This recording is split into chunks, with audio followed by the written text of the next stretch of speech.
the world. Now, stay tuned for just 5. Can't help it. When somebody talks out loud in the movies, I go nuts. Yeah, well, that's still no reason to plaster your nachos all over that lady's head. It was dark. I didn't know she was a nun. Hey. Don't I get a good night kiss?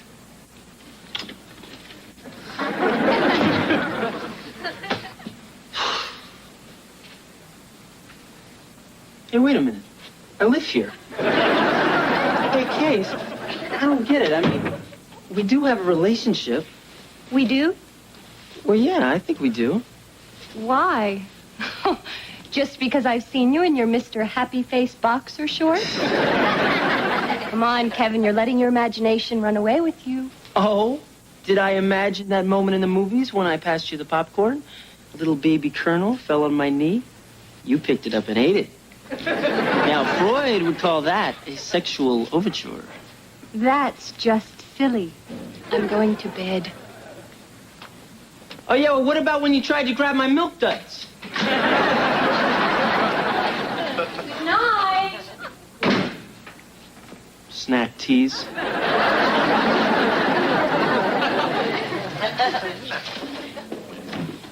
I don't feel so good. Oh, honey, what's wrong? I don't know. I think my glands are swollen. Allow me. Glands, anyone? Oh, there's my carpool for the diner. Bye-bye. See ya. Bye. Hey, Wes, if you don't want to go to school, just say so. I don't want to go to school. Tough, you're going. All right, but don't be surprised if I don't come back. At least not in one piece. Huh? You know that new family that moved in down the block? The Bozines? The ones with the bumper sticker that reads, honk if you eat possum. That's them. They've got a kid about my age, and he says if I walk past their house one more time, he's gonna pull out my eyeballs and show them to me. I've been tempted to do that myself. I bet he's just roughhousing because he wants to be your friend. Well, okay. But if I'm not home by 3:30, call the Marines. If you're not home by 3:30, I'll change the locks.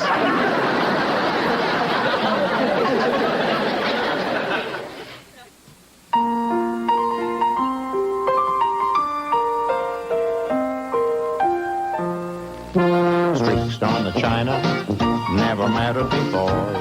Who cares when you drop kicked your jacket as you came through the door? No one glared. According to our new rival, life is more than mere survival, and we just might live the good life yet. Kevin, I'm done with the shower. Well, I hope you left me a little cold water. Look, I've been thinking about what you said last night, and you're right. We do have a relationship. Or we should. We should? Uh-huh. I mean, I did move in here because we both needed a roommate. Right. But we've been living together for 3 months now. 4. Well, I guess the point is that, well, it was bound to happen sooner or later, so why not now? Why not? What now? This.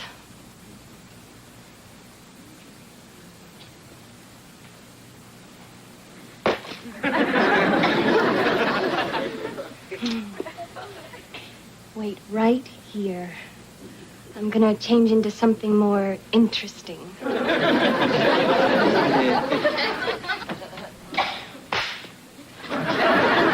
is great. This is so great. Casey can call in sick. Carl can take notes for me in class. We can hole up here for a week and just live on love. Must be the champagne.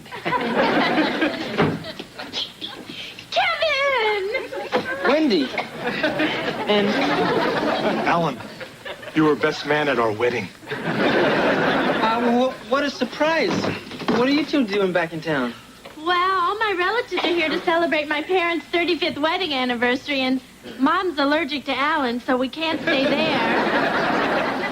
And dipsy me, I forgot to make hotel reservations, and there aren't any rooms left in town. I tried to be mad at her, but I can't. Excuse me. When we moved to California, you said anytime we were in town, we could stay with you. I did? Kevin, you're a doll. And I promise we won't be 1 minute's trouble.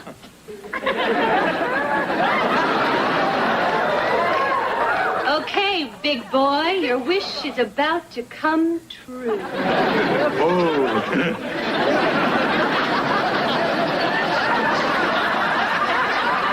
Casey O'Connell, Wendy and Alan Schnabel.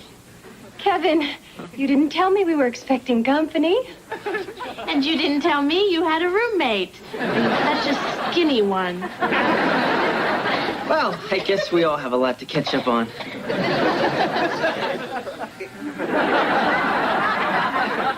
What happened to the sexy satin thing? It's in the bedroom with your friends. Oh, come on, Case, you're not still upset, are you? Who, me? Look, I had to let them stay. I mean, Wendy's an old friend of mine from school, and Alan's her husband. He's a bug specialist. Great. Why didn't they stay at a Roach motel? All right, Casey, what's the matter? I mean, you said you wanted to sleep with me. I wanted to when I didn't have to. Now that I have to, I don't want to. Good night. Hey, don't let a silly thing like this come between us. Come on. I bet they're asleep by now. Oh, don't mind me. I'm just getting a little snack to tide Alan and me over till breakfast.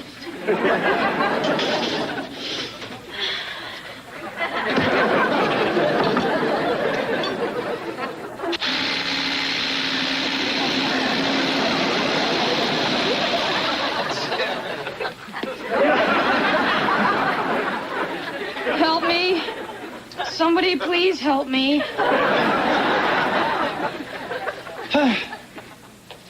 Good Lord. Wesley, what happened? This is all your fault. Mine? Yeah. If you hadn't sent me out for donuts, I wouldn't have walked past the new people's house and Jabez wouldn't have ambushed me. Jabez? Yeah, Jabez Bozine. His name was stitched on his overalls. I read it right before he did a clog dance on your donuts. Not my maple cream walnut roll. You must have done something to provoke the attack. I just walked past their house. That would have provoked me. Hey, wait a minute. This kid's older sister, Lulabez Bozine, is in my biology class. She seems pretty nice. Maybe we should go talk to her. Come on, Wes. Hey, wait a minute. Aren't you at least going to untie my arms? Perhaps for Christmas.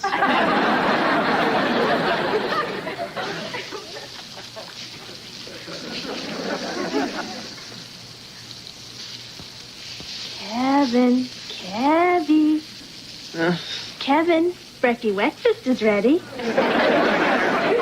Great. Thanks. Come on, I've set a special place for you. Sure.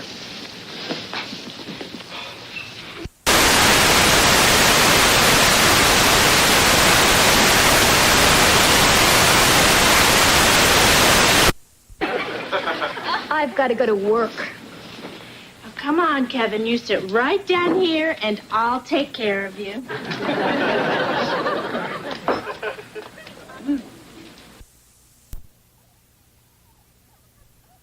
Apron for briefs?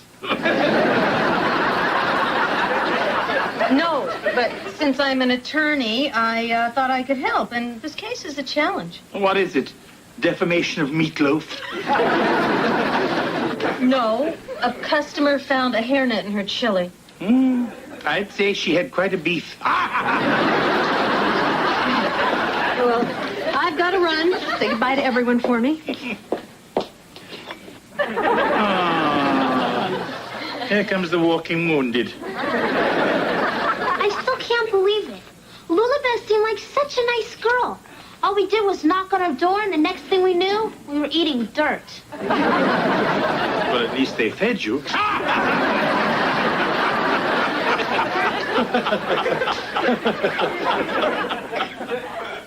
What happened to you two?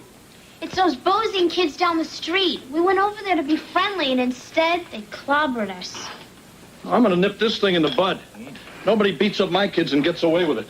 Come on, Ed. We don't want to miss this. Let's move it. It's time these people found out they're dealing with Iron Fist Owens.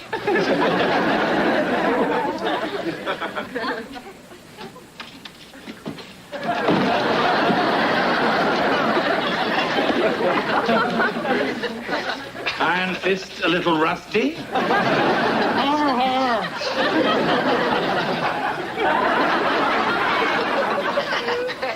So, anybody up for a movie? Oh, I hear love stories playing at the campus theater.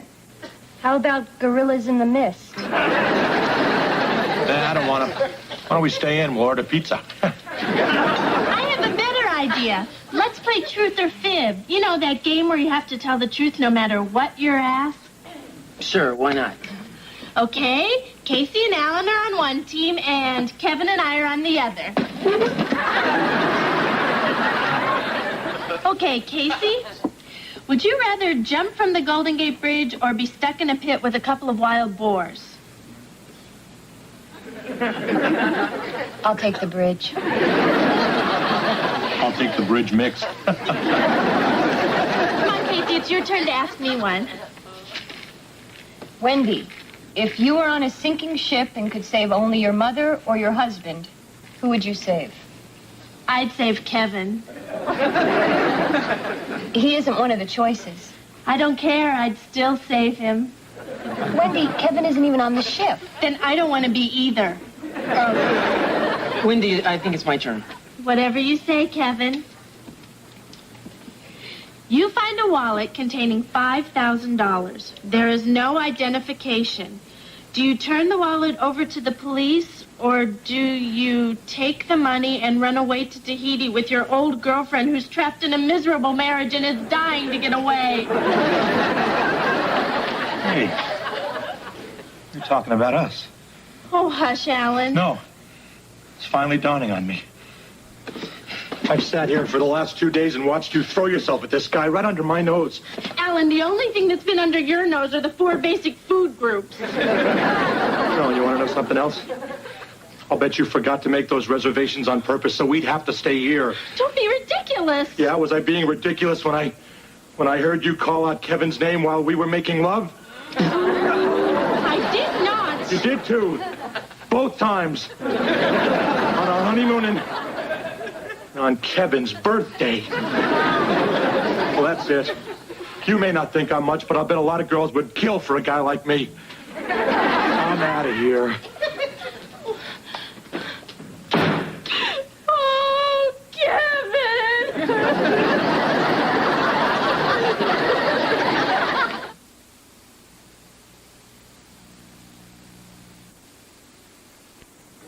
Wendy, I'm sure Kevin will be back with Alan any minute. I can't believe he left like that. I can. Look, I know it's wrong, but I can't help myself. I mean, Alan is great and we have a good life, but he doesn't have that wild animal man-boy thing that Kevin has. You know? No. I mean that Northwoods Timberwolf quality combined with that chocolate milk smell around his mouth. Is that what that is? Kevin, any luck? None. I went to every takeout joint and donut shop in town, and there's no sign of him. Saw Mr. Belvedere, though. What if something horrible has happened to my husband? How will I make it through the night?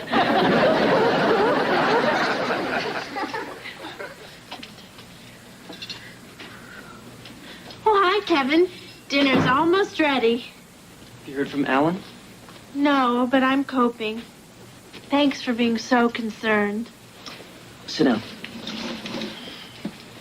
Now, look, Wendy, you and I have been friends for years, and I have always loved you as a friend. But only as a friend. There can never, ever, ever be anything physical between us. All right. I understand. Good.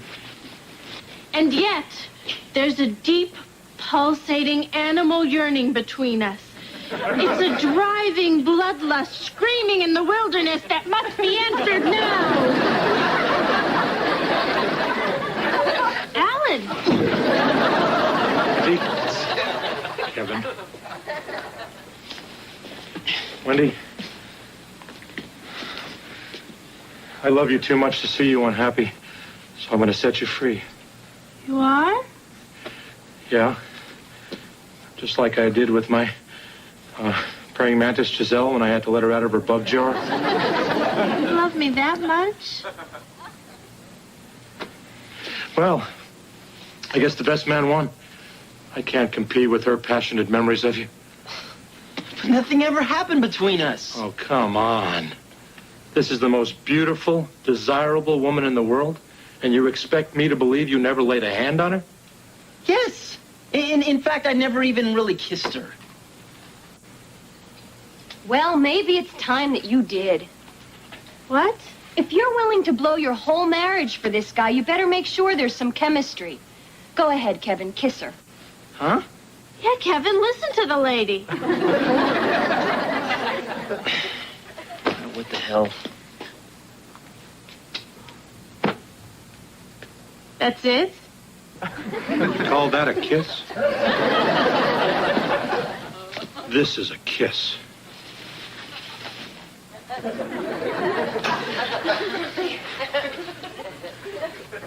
Oh, Alan. What? Let's go home. Ooh. I'm sorry if I caused you guys too much trouble. I guess when the honeymoon ended, my silly fantasies of Kevin took over. I'm glad you guys are back together. You know, Kevin may not be my fantasy anymore, but he's a great guy. He's been looking for someone like you for a long time. I'm glad he's found you. Come on, honey buggy.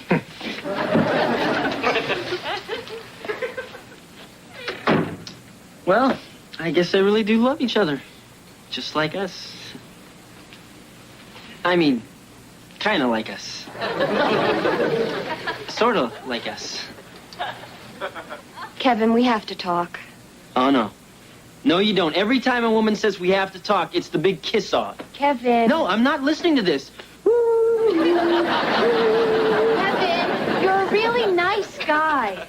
Oh, that is even worse than we have to talk. I don't want to be a nice guy. I just want a relationship. Is that too much to ask?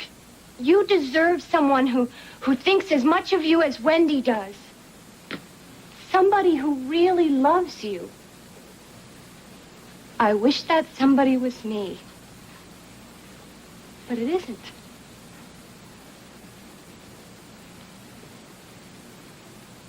I see. Hey, come on, look at the bright side. I mean, at least I paid my half of this month's rent. Yeah, well, guess that's something.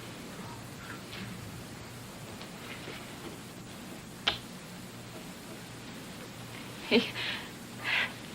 Goodbye, Kevin. You see.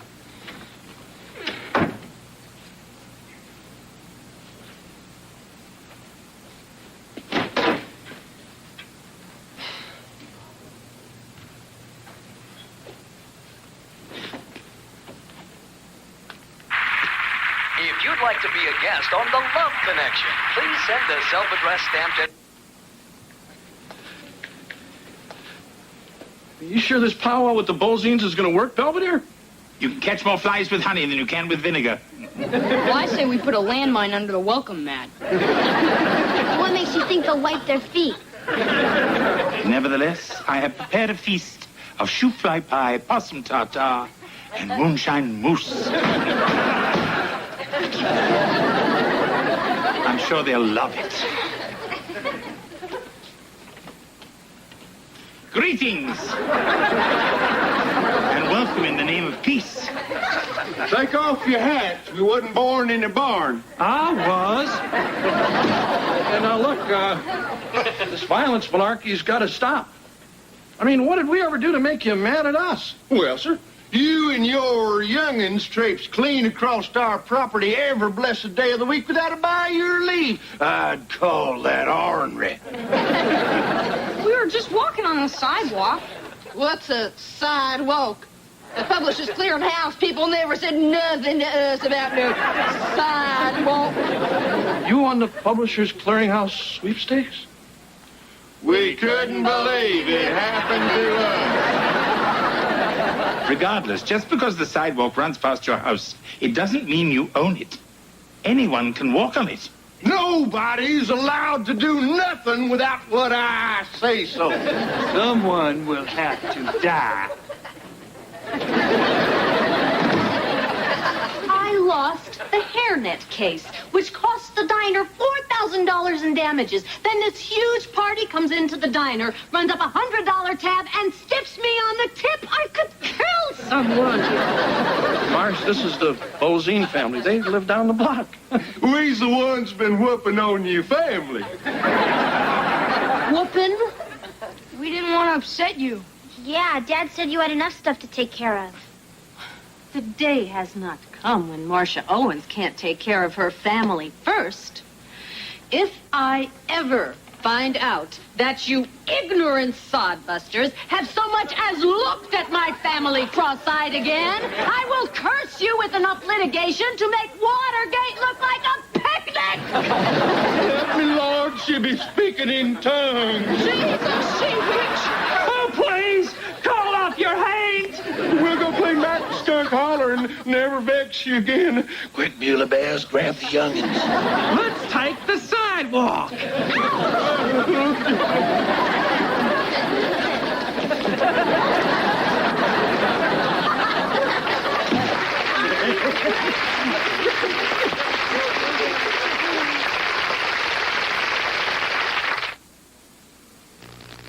Mr. Belvedere will be right back. Had beaten them The down. siege of the Bozines has finally ended, thanks to Mrs. Owens. She may have lost the hairnet case, but she won the respect and admiration of her family. Since the abdication of his roommate, we've seen a lot more of Kevin. I must say he seems a bit lost. These Owens men certainly are at the mercy of their women folk. But then, we're all at the mercy of some woman.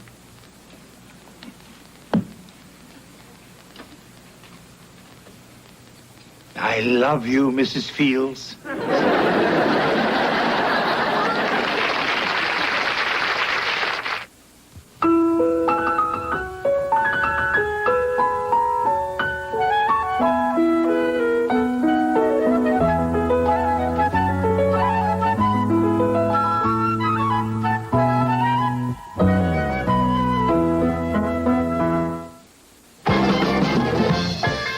I'm Jeff Greenfield. Later on Nightline, remember El Salvador, the death squads, guerrilla attacks, the warnings of another Vietnam? An election this weekend could bring it all back. Sunday at 7, join host Mary Hart as Great Circuses of the World presents the best from Brazil, Germany, and Luxembourg. Yeah, he's upstairs locked in his bedroom. Again? Are you sure? That's where the trail of crumbs stopped. You've been spending a lot of time up there lately.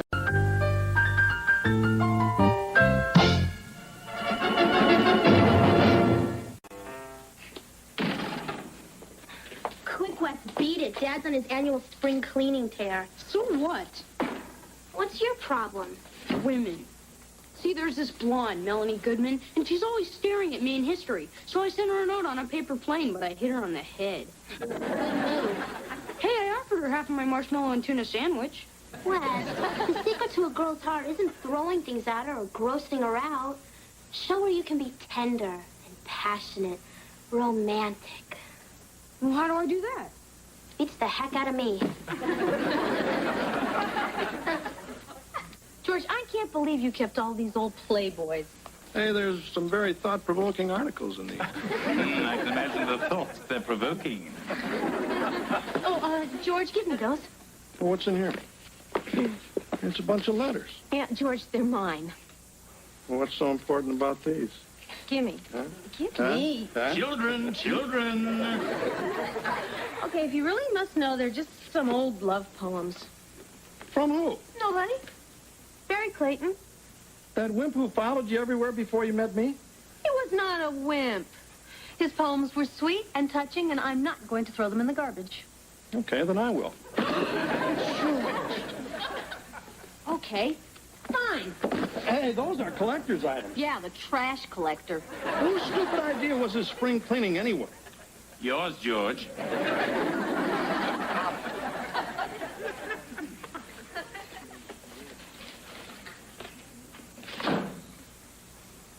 Hey, Mom, what you got there?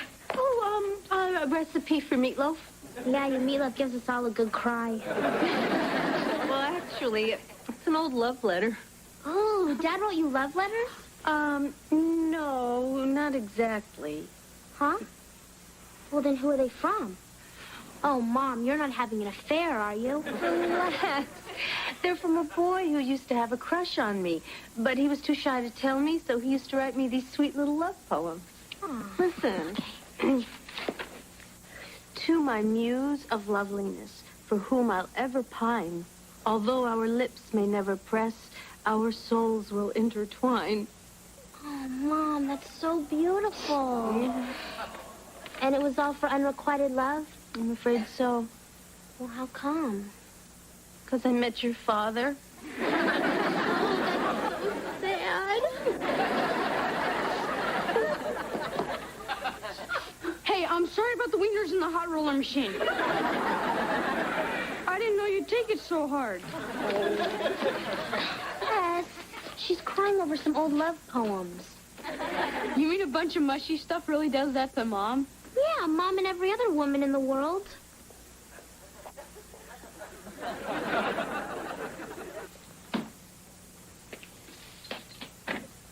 Mr. Belvedere, what brings you by?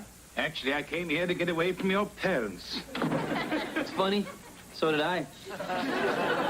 What's with all the keys? Oh, I inherited them. Did the building manager die? Yes.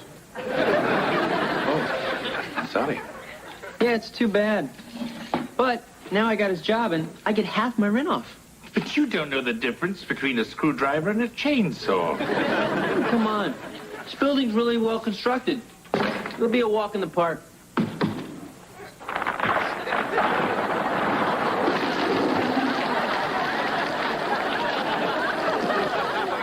George, I thought I threw these things out. these are my private letters. Well, why are you suddenly so big on privacy? Me? Why haven't you ever shown me your lodge salute or your secret fraternity yodel? If he ever does, please don't share them with me. You still have a thing for this guy? No. It's just that these are the only things I ever received that are even remotely romantic. Yeah, I'm always getting you romantic stuff. What about your birthday? I got you the Popeil Pocket Fisherman. Be still my heart. Okay, I'll go right out and buy you a dozen roses. Will that make you happy? No, not if I have to ask for them. I love roses. Hey, Mom, how do I look? Just like a man. Hey, Les, what are y'all dressed up for? Nothing special. Just going to the library with Melanie. Oh, I thought she was giving you the cold shoulder. Well, I know it's dumb, but when I saw you and Mom sniffling over those old love poems, I thought, what the heck? So I tried to write one myself. I slipped it in Melanie's locker, and she melted like a glob of cheese whiz. Gee, Wes, love's making you almost human. If I'm not home by 9:30, tell Mom and Dad not to wait up. Yes, I'll tell Kevin about your toilet. In the meantime, try the backstroke.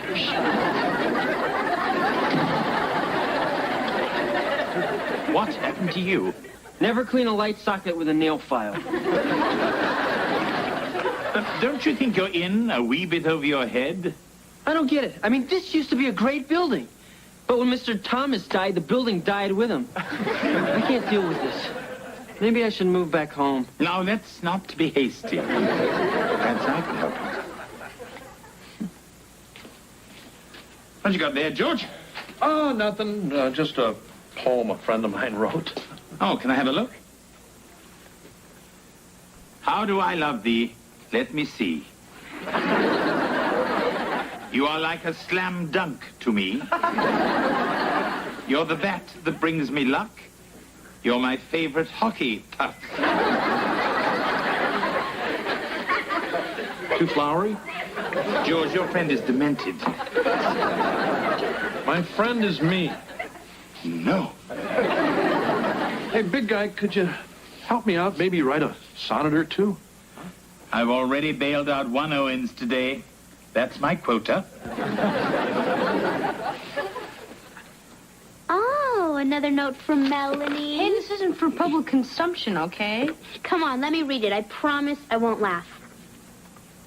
Okay, but if you do, don't be surprised if you wake up tomorrow with a mohawk. You touch my heart like sunshine that warms a winter day.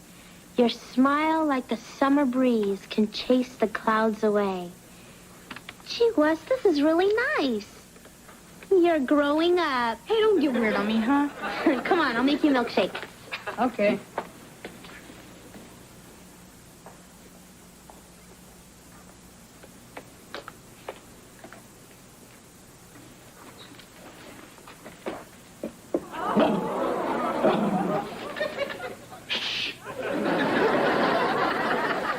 George, did you leave this by my briefcase? Yeah. You touch my heart like sunshine that warms a winter day. Your smile, like a summer breeze, can chase the clouds away. Well, honey, this is charming. I didn't know you could be so eloquent. Well, I just... It's... Well, I mean, you know. Oh, George. Whoa. Okay, Wes. Do you know what your father just gave me? A hickey? Wes, why don't you get to school? Okay. Have fun. Hey, Marsh, do me a favor. Don't mention any of this stuff to Wes. I don't want him to know his old man's a sentimental slob. It'll be our secret. Okay.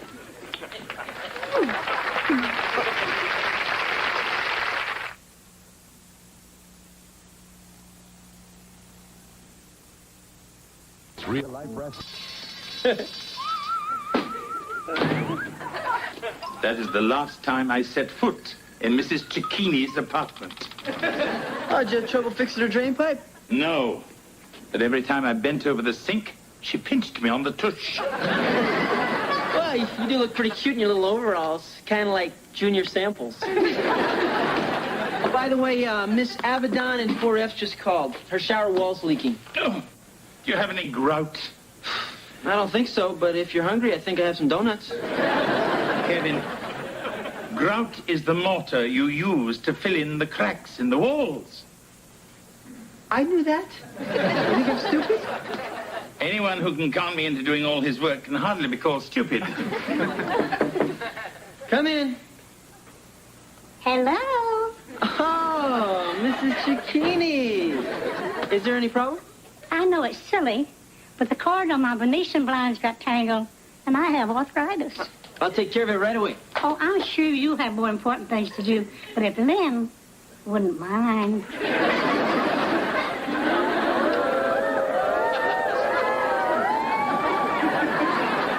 Well, I think Melanie's gonna like this one. But I need an unbiased opinion. Tell me what you think, Spot. To my only love, the vastness of the ocean, the grandeur of the skies, Is nothing to the rapture that you capture in your eyes. George, this is even lovelier than yesterday's. It's like you're inspired. Well, I do get some help from upstairs. Don't be so modest. Come on, Marsh, they're just words. But it's like I'm meeting a whole new you. It makes me look forward to every morning. And evening.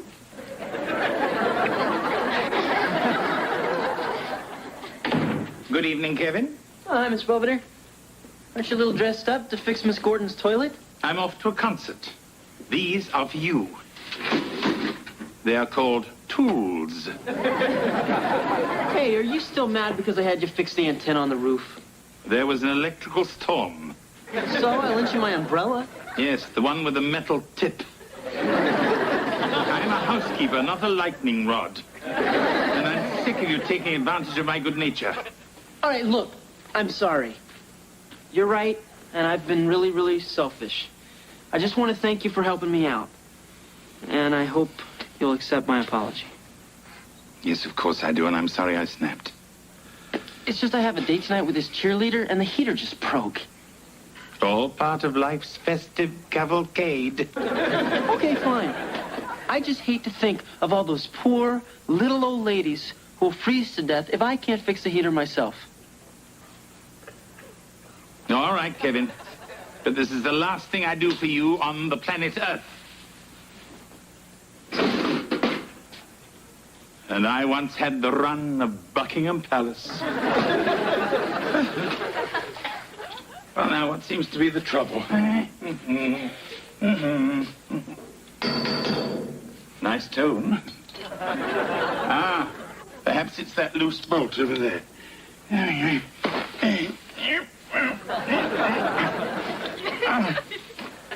Can't quite reach it. There we go. Oh, come on, Lynn. Pretend that it's Kevin's nose. That's it.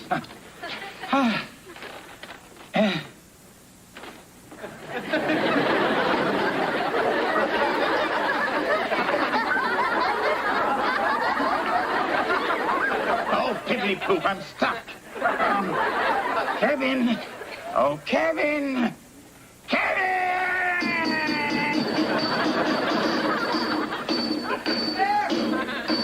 Kevin! Miss Belvedere? I've been pounding for 3 hours. Where the devil have you been? On my date, remember? In fact, she's upstairs right now, so I'll see you. Wait! Hey, are you stuck? No, I'm playing hide and seek with the washing machine. You're really stuck. For further amusement, try poking me with a sharp stick. I'm sorry. So you should be. Kevin! Okay, I'll get you out. Let's see. 1, 2...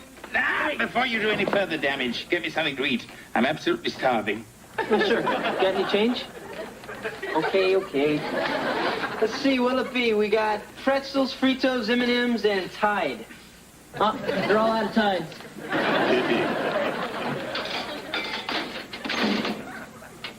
Hey. Nothing came out. I hate that. Wait a minute, I see something. Got it.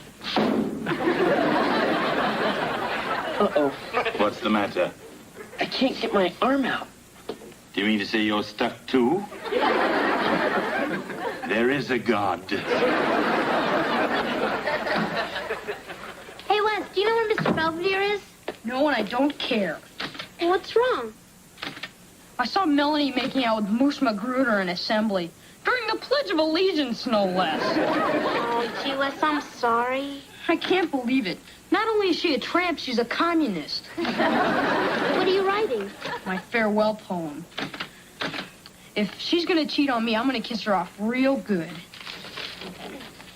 George, didn't you forget something this morning? Oh, yeah, you're home. I must have left it upstairs.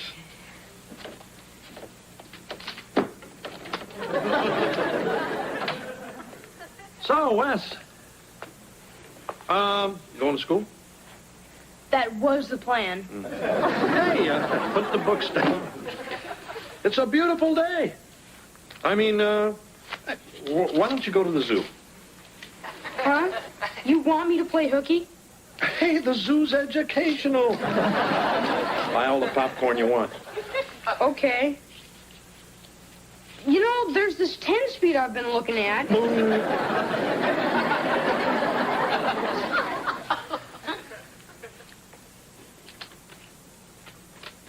George, I have to go. Shoot. To my only love.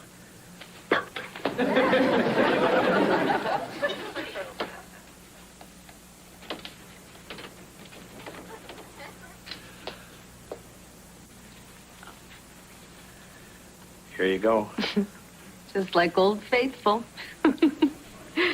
To my only love. You're a sleazy broad. You're a big fat broad. You make me want to puke. If I ever write you another sonnet, I'll be sure to spit a booger on it. That's my letter. Wes, you shouldn't be writing stuff like that about your mom. What's going on? Nothing. I mean, well, the things I've been writing you, I sort of borrowed from Wes. What? You mean I've been swooning over love poems written by my own son? Oh, George, that's sick. You stole my poems? How could you do something like that? Yeah, how could you? Well, I just sort of... You're in big trouble, mister. Big trouble.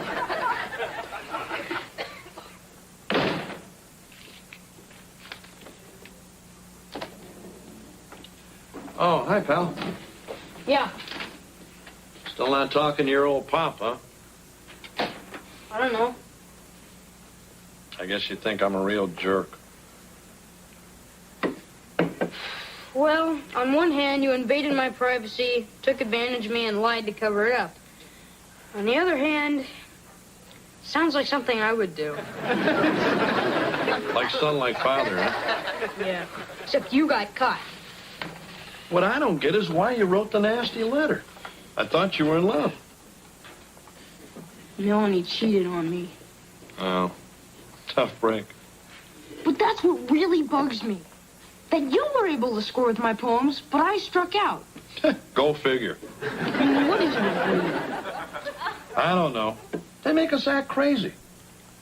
But when you find one that's really worth loving, like your mom, well, you learn to play along. You even learn to like it. Someday you'll know what I mean. Yeah, I guess so. Hey, look, pal, I'm sorry for what I did. That's okay. Listen, Mom made me go to school. Can I go to the zoo tomorrow? I don't think so. Then I guess you want your $300 back. Hey, look, maybe this weekend we'll go check out that 10-speed. Dad, you're okay. George. Hey, I know what you're going to say.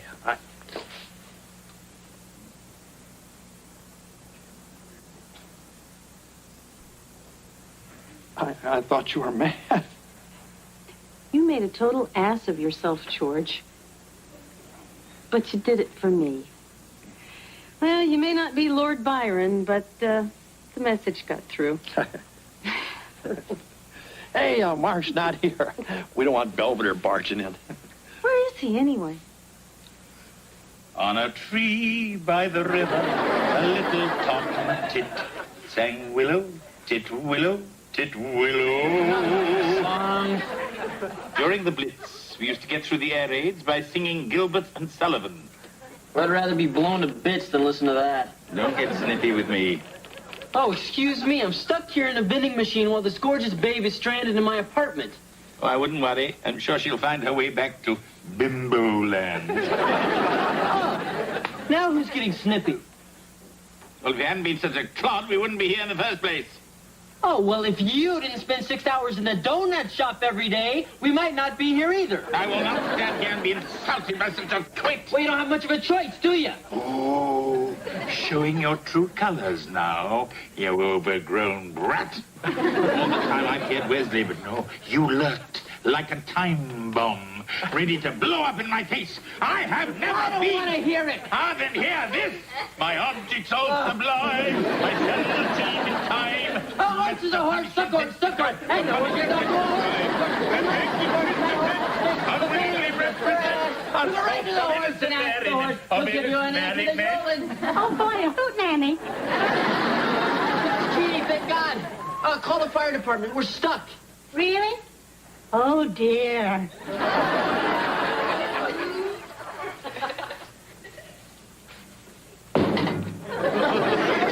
All right, thanks. Claudia, darling, I'm coming. Come back here, you blackguard. Oh, Lynn, we don't need him. I can get you out of there. You can? Sure. Well, what's the rush?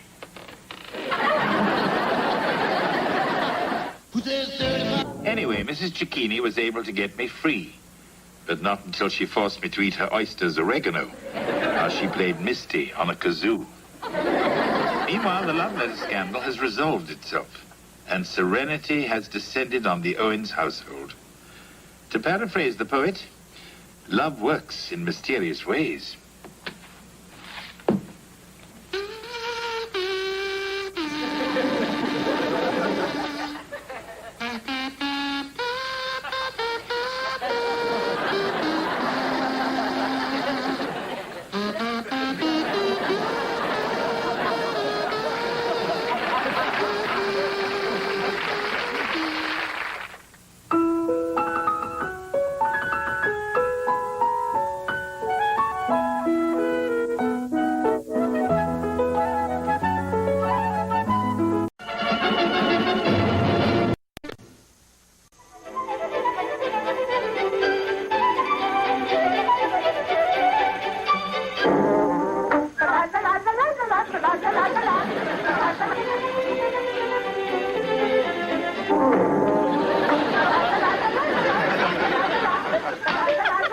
Give me that, you bloodworm.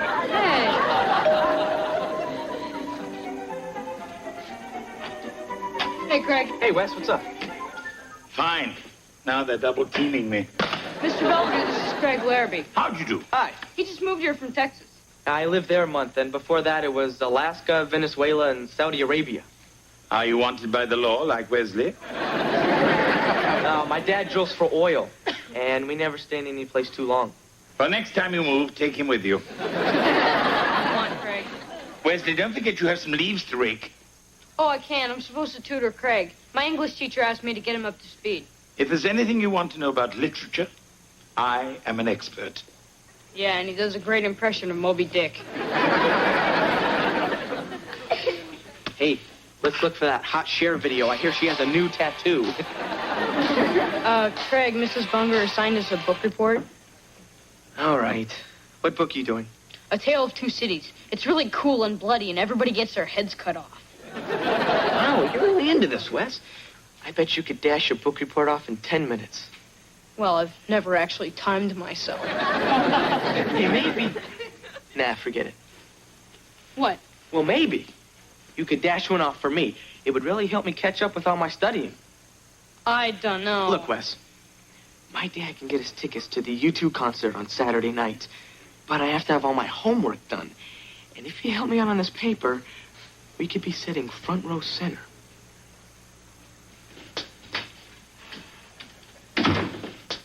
George, what are you doing to my kitchen?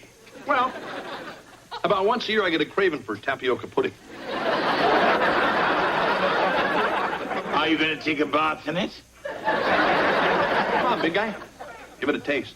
It really goes down smooth. Not bad. Har, har, har. What is your secret ingredient? Tabasco sauce? Oh, 150 proof rum. Are you okay? No, it's just that I have a nervous stomach. Nervous? If I was your stomach, I'd be terrified.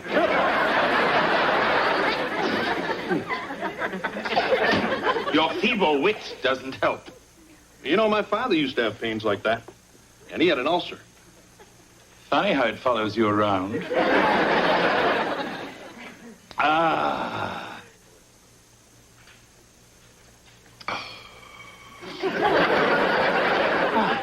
big guy, how much of that antacid you been chugging down? Oh, don't worry, George. Everything's under control.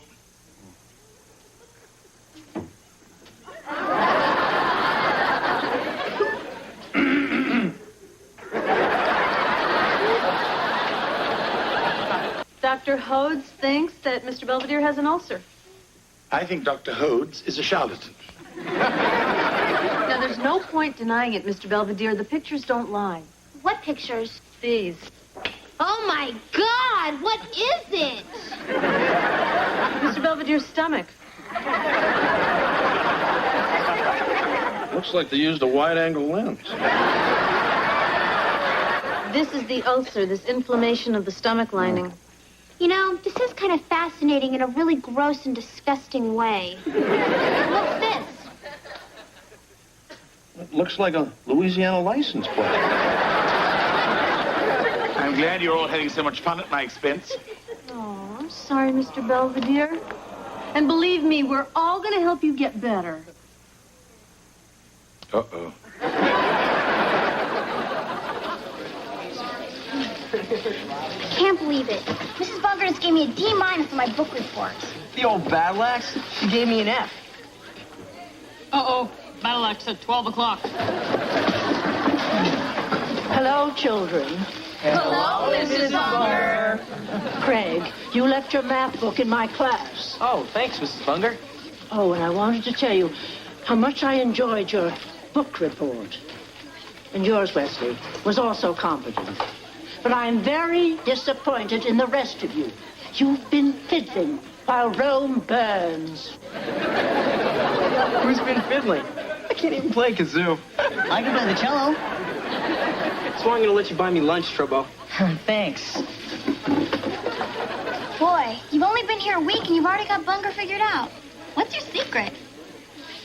I told her she had great legs. See you guys later. Boy, he's really smart. So cool. Well, he's not all that great. What do you mean? Well, I really shouldn't say, but I sort of wrote his report for him to help him out. You did? I'm shocked. Hey, don't rat on me, okay? I'm shocked that you do such a sweet thing for a relative stranger, but not for a very special friend. Who'd be very, very appreciative.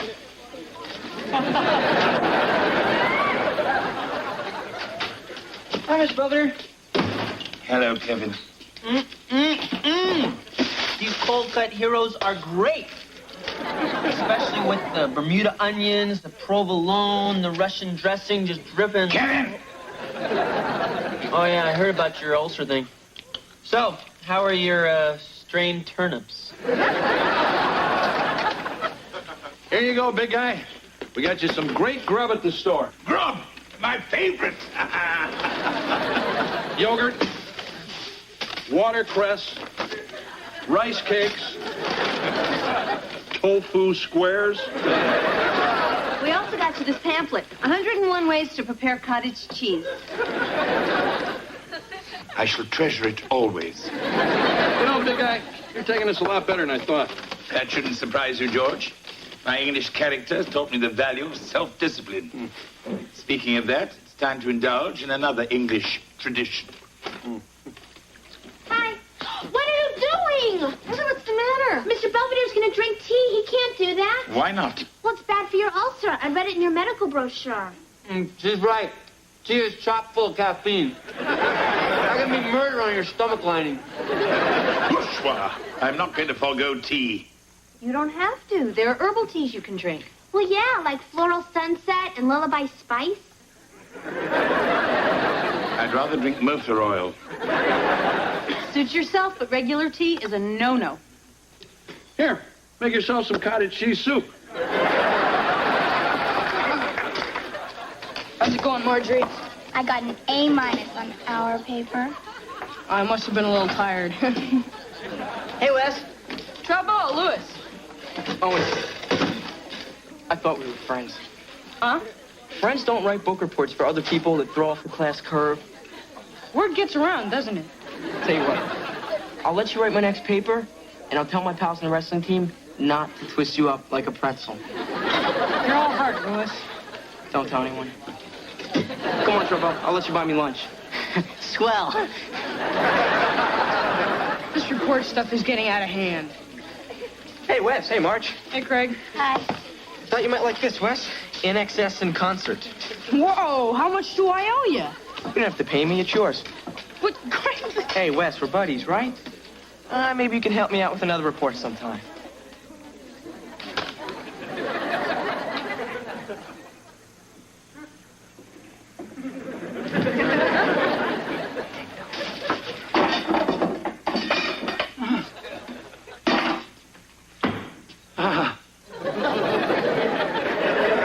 I so missed you, old friend.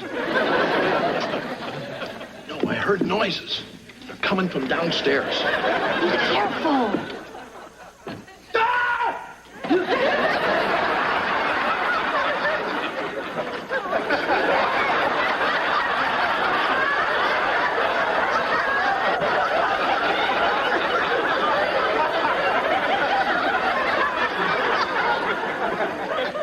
I thought you were a burglar. What are you doing up? Hey, you ain't trying to cheat on your diet, are you? Well, I know this diet stuff is tough to take, but you gotta stick with it. There's no substitute for health.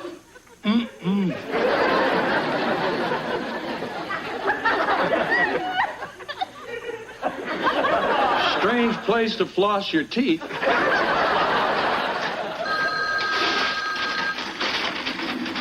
Hello? Oh, hi, Louis. A paper in War and Peace by Thursday? I'll get back to you. Come in. Hello, Wesley.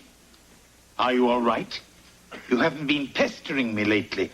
I've been working kind of hard. Yes, and you should be rewarded. So I bought you some yummy tea. I don't drink tea. Oh.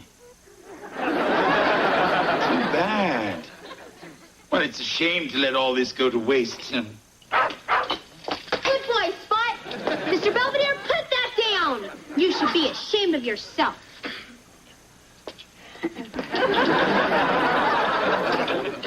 Look, I told you I'm not taking any more clients. Thanks, I already have Super Bowl tickets on the 50-yard line. Hey, Wes, when are you going to come up for some air? Sometime in July. Unless everyone goes to summer school. Hey, you got any rejects for me? I don't have to get an A every time. Just get off my back, Craig. Hey, come on. Friends help each other out. You're going to have to write this one yourself. But you're so much faster than I am, and you're way hip to what Bunger wants. Sorry. I thought we were friends here, and now you're helping everybody else out, but you're just dumping me? Look, I'll get to it if I can. Can you hand me that copy of War and Peace? It's on the bed. Yeah. Okay, sure.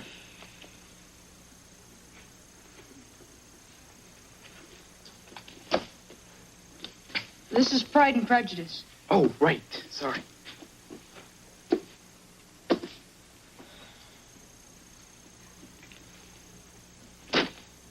This is Franny and Zooey. Oh, give me a break. What's the matter with you? Can't you read?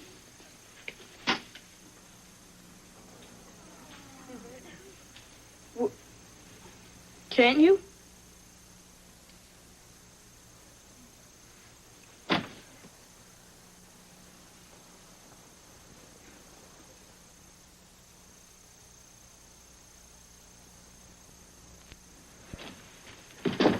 Hey, you're not kidding. You really can't read. Just forget it. I'm out of here. So that's why you've been getting me to write your reports and skipping class and stuff.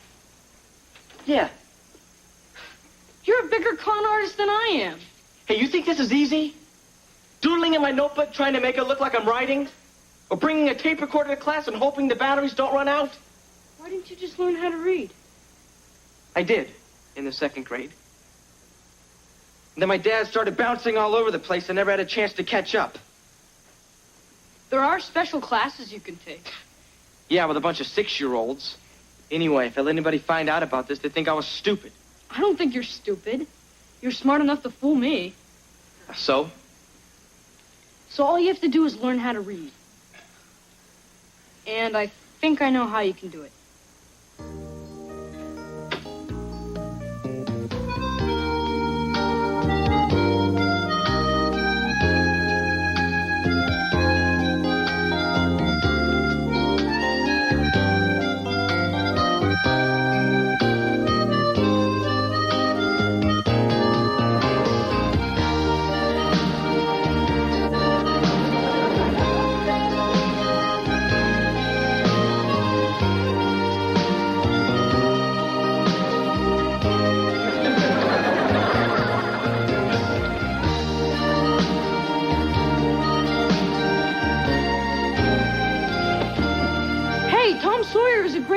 Look, I'm not Einstein. You're going too fast for me. You were doing great. Yeah, right. Dick, Jane, and Spot. See Spot run. Like that's real life. It is around here. Well, forget it. I've just been wasting my time. I quit. You can't.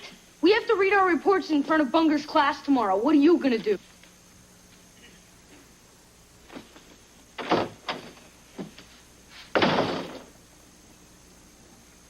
Oh, goody. The Rat Patrol. We were so worried about you. Oh, We know it's almost 4 o'clock. You must want some tea. really? Well, then, here you go.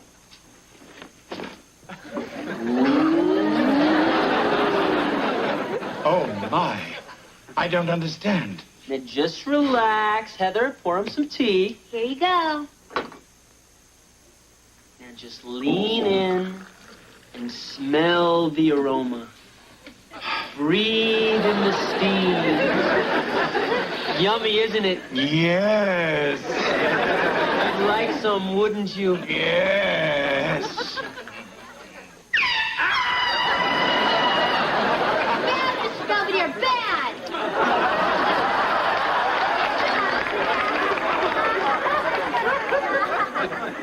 What are you doing? Aversion therapy. We're gonna make you hate the sight of tea. That is ridiculous.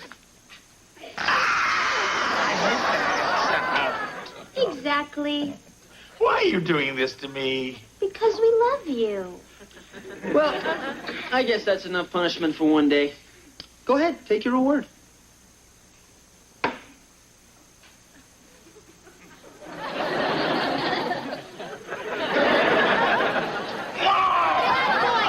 Belvedere! You are maniacs, both of you. You make Wesley look like Santa Claus. As you know, today is book report day. And now, who would like to read theirs first? Craig's work has been excellent recently. Where is he? There you are, Craig. You may favor us with a recitation. Huh? I'd be happy to read mine, Mrs. Bunger. No, Wesley. It's probably smut. Yes, ma'am. You may sit. And you, Craig, may begin. Well, I'm not very good in front of an audience. We're all your friends here.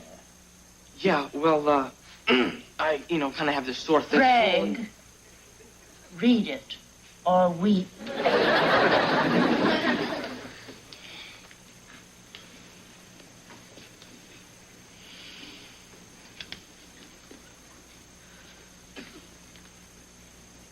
This is a book report about a book called The Little Engine That Could.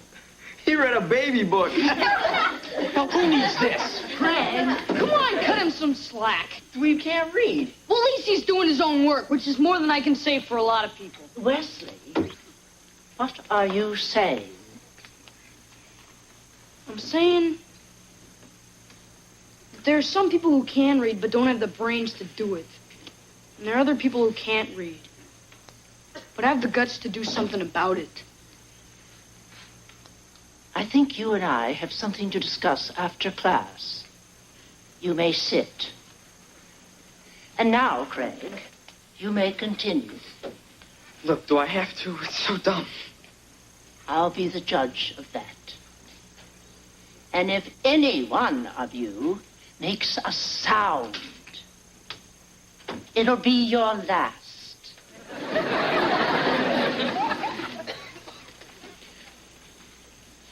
I liked the train because I know how it felt.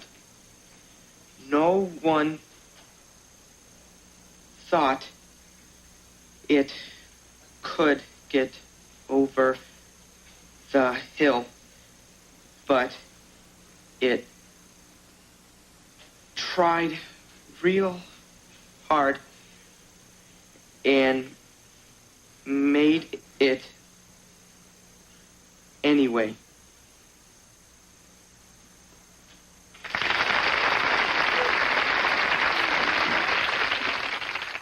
I cannot go on much longer, George. I just got to have my tea. My British blood cries out. Easy, big guy. Let's watch a little TV. Oh, all right. What's on? Now, let's see. Here's a documentary, good, on the Teapot Dome scandal. Well, what about Wall Street Week? They're discussing T-bills. No, they're not. What's this? This is that old movie, Tea and Sympathy.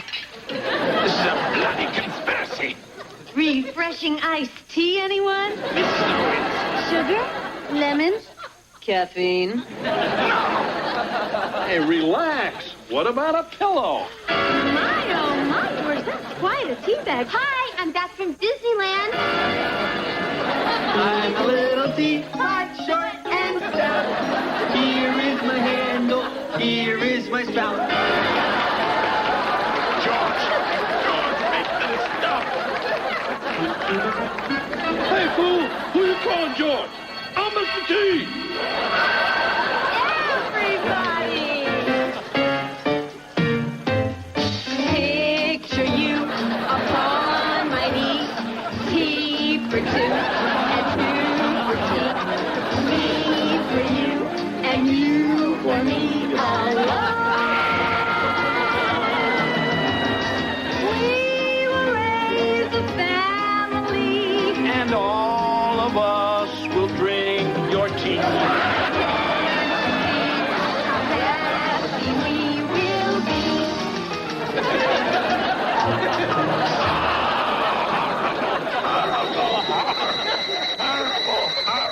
Hey, wake up, big guy, wake up. Yeah, what? You were yelling horrible, horrible. Were you having a nightmare? No, George. I was dreaming about your golf pants. Where are you going? Where I shall never have any more nightmares. Oh, Mr. Belvedere, please don't go away. Stay back! I shall have tea, even if I have to flap my arms and fly to London. Talk about a jumbo jet.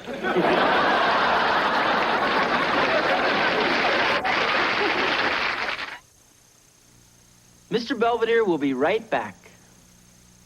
Wesley's friend Craig is now enrolled in remedial reading classes, freeing Wesley to do what he does best, serve detention. But his sentence was commuted because he acted so nobly in the cause of literacy. Meanwhile, I just flew in from England, and boy, are my arms tired. Happily, my doctor says I'm well enough to resume drinking tea in moderation. He attributes my recovery to diet. But I wonder if it has more to do with the 3 weeks Wesley spent writing, tutoring, and leaving me alone.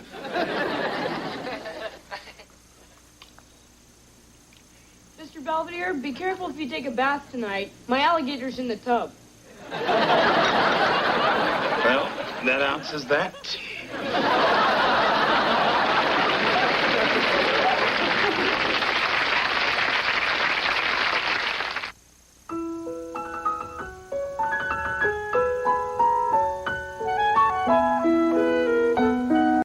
Hello, everyone. Lynn! Hello, Ralph. Hi, Ellen. Gotcha. What's new? Hopefully those lemon crullers. Well, it looks like it's feeding time at the zoo. It must be, Luan. You're out of your cage. Do you want me to put these in a box, or are you just going to stand over this tray and graze? Oh, lovely. Lemon crullers from a sourpuss. Oh, what do you know? Tart remarks from a limey.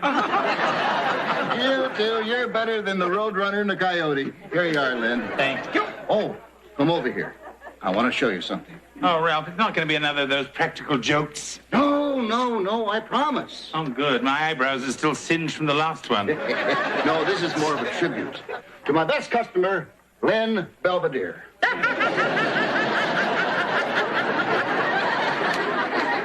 And they say sophisticated humor is dead. Well, come on, Luann. We're almost out of jelly filled. You want to make some? As soon as you get me some powdered sugar, it's way up on that top shelf in back, where you know I can't reach it. All right. I'll be back in a jiff. Sooner or later, one of Ralph's practical jokes is going to backfire on him.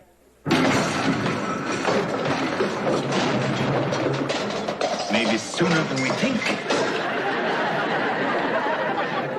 We mourn the death of Ralph Del Vecchio. He will be missed by all of us here today, especially his loyal customers. Ralph Del Vecchio welcomed everyone into his humble shop until that fateful day when he was buried in an avalanche of powdered sugar and rainbow sprinkles. By the time I got to him, he was just laying there with a glazed look in his eyes. Now to say a few words in Ralph's memory is a man who loved his donuts more than any man ever loved donuts, Mr. Lynn Belvedere.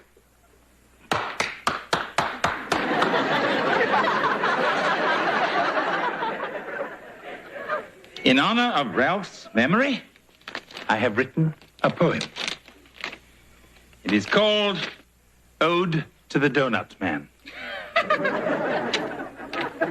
The Donut Man has gone away, only crumbs left on the tray. The deep fat fryer is silent and still. No lemon crullers left to fill. No maple logs or cinnamon buns. No jelly-filled or powdered ones. No bear claws puffs or apple fritters. No devil's food. Thank you, Mr. Belvedere. That was very sweet. But there's more. Save a little something for the graveside. Ah, indeed. Thank you. Those of you who wish to may attend the burial, after which we will serve coffee and, you know.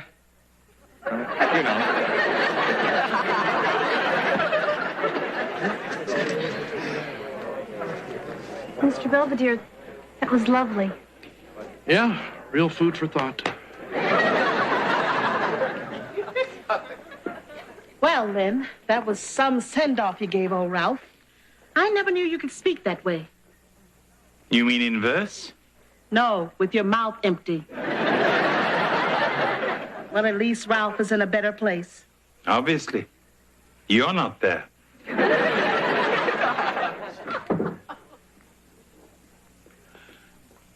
Ralph made a good apple fritter. The best. Norman Randall. Oh, how'd you do? I have been Ralph's attorney for the past 20 years. Mr. Belvedere, I wonder if you might have time to stop by my office sometime tomorrow. Ralph left you something in his will. Say what? I'm sorry you're so upset. You bet your frosted long johns I'm upset. Why did he leave this place to you? Perhaps because I have a head for donuts. Yeah, with a great big hole in it. A view for the road on the house. You trying to fix a ticket or just run us out of business? You've been on my back ever since I took over. Well, look at you. You stroll in here late, you give away half our merchandise, and you eat what's left. I have two words for you. Make donuts. You don't want to hear the two words I have for you. You are the most difficult, exasperating, contentious. Hello. Belvedere, Luann. Yeah, we stopped by to see how things are going. Plus, Heather threatened to make breakfast again. Oh, everything's just fine, fine. Well, then why are the veins in your neck bulging out? They're trying to keep up with the rest of him. Yeah, you sure spent a little time down here. Why don't you go home? No, there are certain things I have to take care of. They've been taken care of are the 4 basic food groups: fried, glazed, powdered, and sprinkled. Yeah. Here, have some of my special double chocolate donuts. Come on, you can eat them on the way to school. What do I owe you? Oh, no charge. We'll just put them on Ronald McDonald's tab. Hey, thanks, big guy.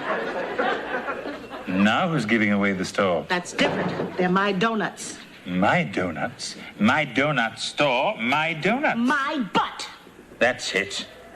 I've had enough of your sass. You got that right. I quit. Oh, no. You're fired. I can run this place very well by myself, thank you. You're welcome. You know what Luann did today? She quit. How did you know? Word gets around. If I never see that woman again, it'll be too soon. Okay, who wants hot apple pie?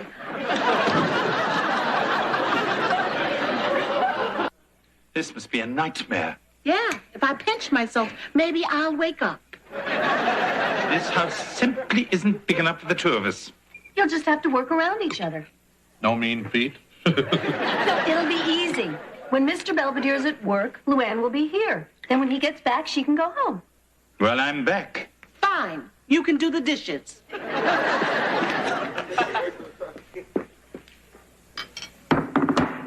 You sure made a lot of food. Breakfast is the most important meal of the day. Why is that? Because I said so. Morning. All right. Good morning. Wesley, get that plastic vomit off my plate. Those are cheese grits. Oh, well, I just wanted a root beer. Root beer? Is that the kind of breakfast you let your daughter have? You know, Heather, she's right. You should sit down and have a balanced meal. Well, I'll see you tonight. Bye. And where do you think you're going? Oh, to court. I have to argue a case. Not on an empty stomach, you're not. Oh, Luann. Don't all Luann me. You just got finished telling her to have a balanced meal. Now, was that a bunch of hooey or what?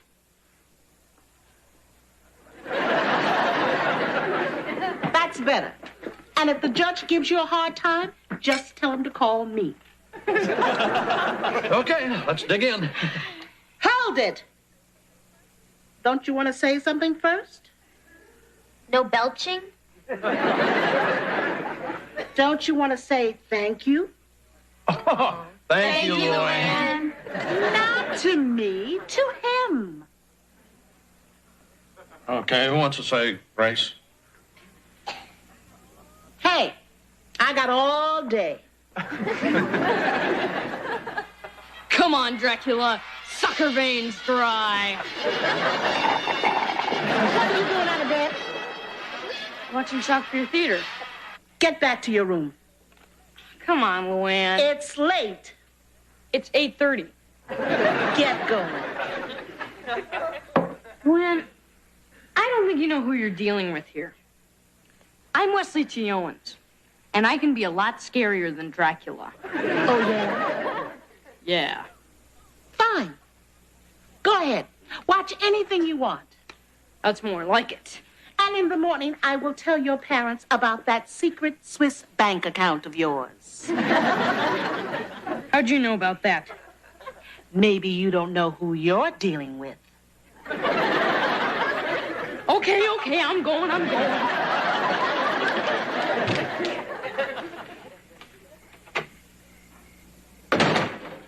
Good evening. It was till you arrived. Ah, it's awfully quiet. Have you killed everyone? No. I worked them, fed them, and put them to bed. Oh, come now. You expect me to believe that after one day you've managed to control this family? Oh, impossible. And where do you think you're going? I want a cookie. You've already brushed your teeth. Now get back to bed.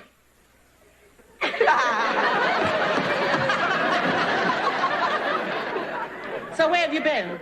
Cleaning up that mess you made at the donut shop? For your information, I was hiring your replacement. Just one? I did the work of 3. Yes. Larry, Moe, and Curly.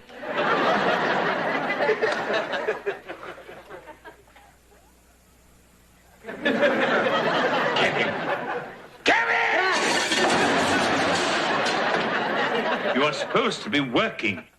I was taking a break. The way you work, what's the difference? Hey, look, for 75 cents an hour, I don't have to take abuse.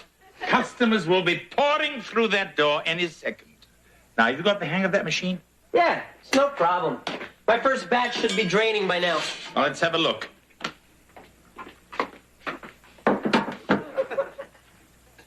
What's this? To eat or to sit on? You said you wanted a variety. I expected more of you, Kevin.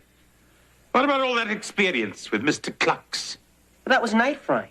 This is day frying. They're completely different. I think the only thing that's fried is your brain. Hey, will you lighten up? That was my first donut. Later on, I got much better. Oh, yes, much improved. What do we do with that? Well, we can put jelly in it. It's easy. Look, you just take this, you stick it in the donut, and squeeze. Oops. No problem. Hey. I didn't want to waste a napkin. Well, let's forget about the jelly filling. What these donuts really need are some sprinkles. Good idea. But let's not forget the powdered sugar.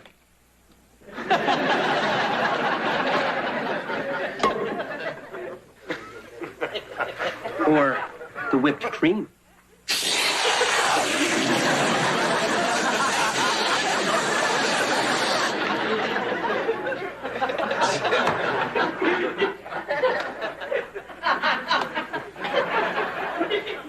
Or the chocolate frosting.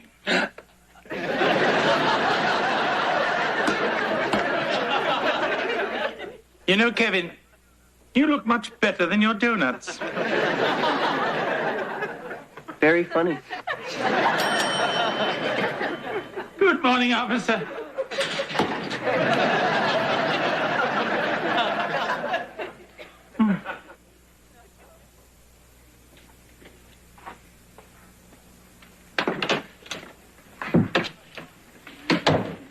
Oh, hey, Mr. Belvedere. Hello, Wesley. What can I do for you? I'm very busy. But there's nobody here. Well, they're all in the bathroom. Where's Kevin? He doesn't work here. Why not? Creative differences. Oh. Can I have a donut? Well, only one. You see, they're going like hot cakes.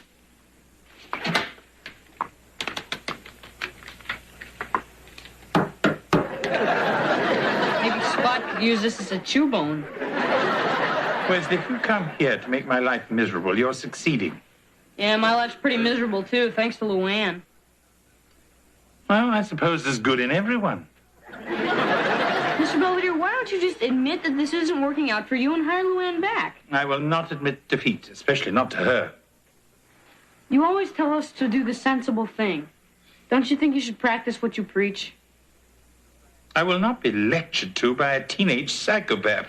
Now, if you'll excuse me, I have some donut holes to glaze. I'll take a dozen. Dad needs some new golf balls. Okay, Luann. I finished cleaning my room.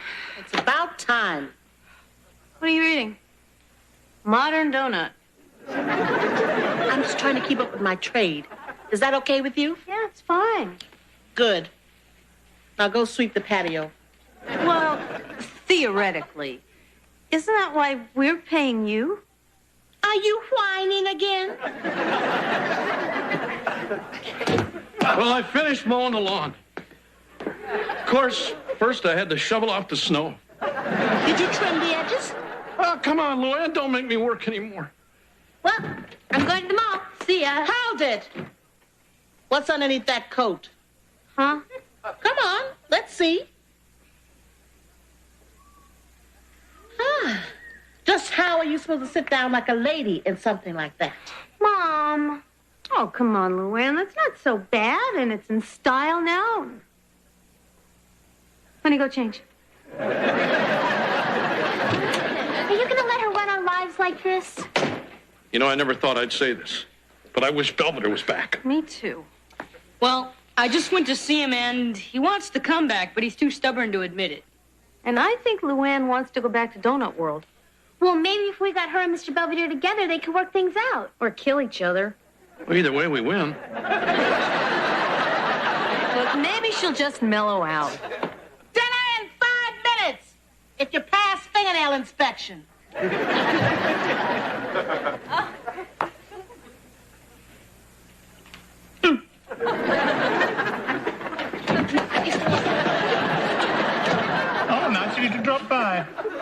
Wasn't my idea. They said they were taking me bowling. They told me that once.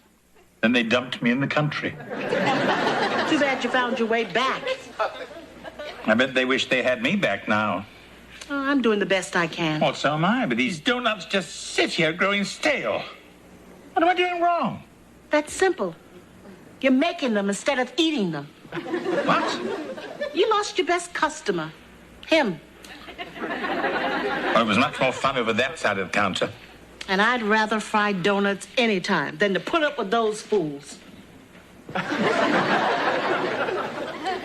I scaled Everest. I've swum the English Channel. Why can't I make a donut? 'Cause you never learned how. I did. Donuts are my life. Well, you'd think they'd be mine, too. After all, you are what you eat. Hi there. Why, hello, Mr. Randall. What brings you here? I just came by to see how you both were doing. Miserable. Good. I think someone would like to speak to you. Oh, hi, Len. Hi, Luann. Why, it's Ralph. I bet you didn't expect to see me again. In case you were wondering, I'm still dead. And this is my video will. Video will? That's right, Len, my video will. And if my plan is working by now, you can't stand the sight of another donut. Yes, you might say I've had my fill. Because you were eating too many of them. And I care for you. And I care for you, too, Luann. Yeah, right. I really do. The truth is, you deserve the donut shop. But sometimes people don't appreciate what they have, or what they expect to have, until they lose it. So, are you two with me so far? It's really quite simple. I hereby bequeath 90% of Beaver Falls Donut World to Luann Braxton. The other 10% to Len Belvedere, just to give him a little incentive not to eat up all the profits. Plus, you two together should keep the customers entertained. Well, I gotta go. It was fun while it lasted, but I'm late for lunch with Elvis. There's some paperwork to sign down at my office. I'll wait for you in the car. Mm-hmm. Well, I suppose you might say we're partners. Just so you understand, I'm the boss. Hey, Mr. Belvedere, can I make a kite? Certainly, Wesley. You see, I'm the boss in this house. I bet I can make two with your boxer shorts. Now that Luann and I have returned to what we do best, Donut World is running like a well-oiled machine, and the Owens family is not, which is as it should be. I still drop by the shop every morning, and sometimes I even offer my advice, which is when Luann puts her foot down, usually on top of mine. Deep down, though, I think she likes me. Otherwise, why would she care enough to limit me to one donut per day?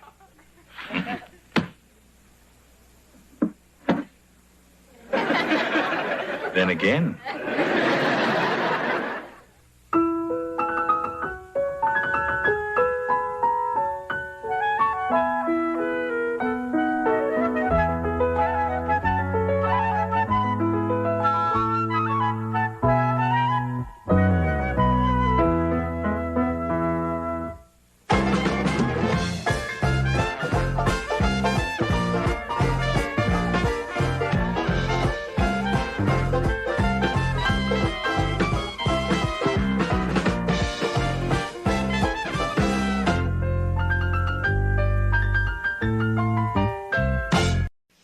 Come on, Marsh, it's after midnight. You gotta get some sleep. I can't. I guess I'm worried about going to prison tomorrow. It's not like they're locking you up. I know. It's just that this is all so new. I mean, up till now, all of my legal work has been wills and divorces and defending Wesley from the neighbors. Who is this jailbird anyway? Sharon Witt. I've never met her, but she's been convicted of armed robbery, grand theft, and felonious assault. Oh, I think I voted for her. Oh, George. Come in. Oh, Mrs. Owens, I heard you pacing for several hours. May I bring you some hot milk? Oh, no, thank you. I can get my own hot milk. Then may I get you a cookbook? Good night. Good night, Mrs. Owens. Hey, come on, Marsh. You're not going to do anyone any good if you're dead on your feet. Yeah, I guess you're right, George.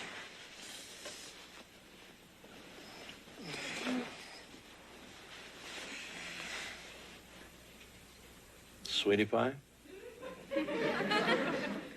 You sleepy? Marsh?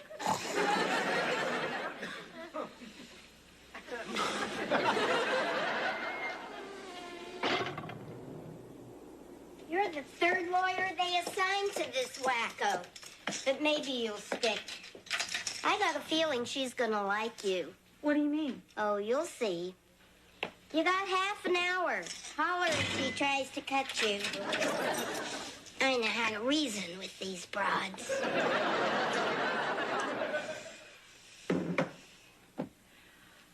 Hello, I'm Marcia Owens, your court-appointed attorney. Yeah?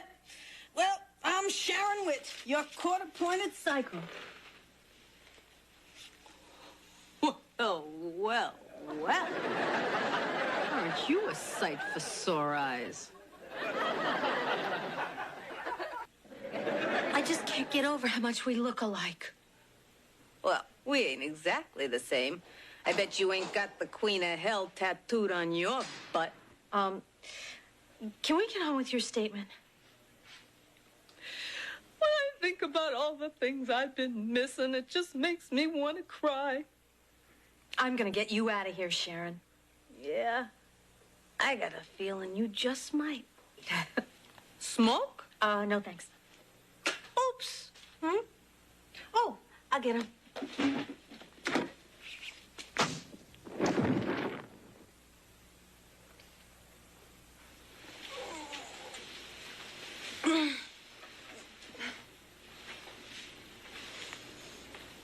What? How did I get... Ooh. Oh. Okay, you dames can bunk with Sleeping Beauty. Hey, Witt, you got company. Am I glad you're back? Something terrible has happened. Tell me about it. The latrine backed up in cell block D. Meet your new roommates. No, you don't understand. I'm not Sharon Witt. I'm Marcia Owens. And I'm Sigourney Weaver. No, Sharon hit me. She knocked me out and she stole everything. Even my suede boots. Nice try, Witt. No, I'm telling you, I don't belong here. Oh, no, I wouldn't try to con you. I'm a lawyer.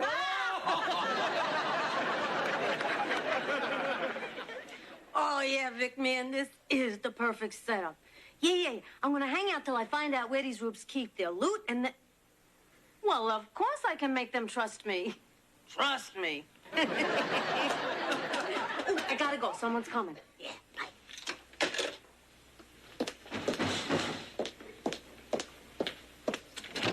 Oh, thanks. Here's some of the tools I'm gonna need. Oh? Yeah, I'm gonna help repair the garage. Don't you remember? Oh, yeah, right. The repairman. Oh, I'm gonna grab a sandwich. Well, I'm gonna grab a little something myself. Oh! Well, I think you're getting a little bony down there, Sonny. I think you should be eating more. Sonny? Don't you get tired of me calling you by your usual name? I like Kevin. Well, Kevin it is, Kevin. Yeah, well, listen, Dad's gonna be home any minute, so just tell him I'm upstairs.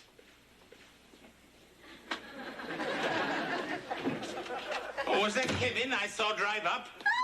Oh, hiya, big boy. Mrs. Owens! Happy birthday.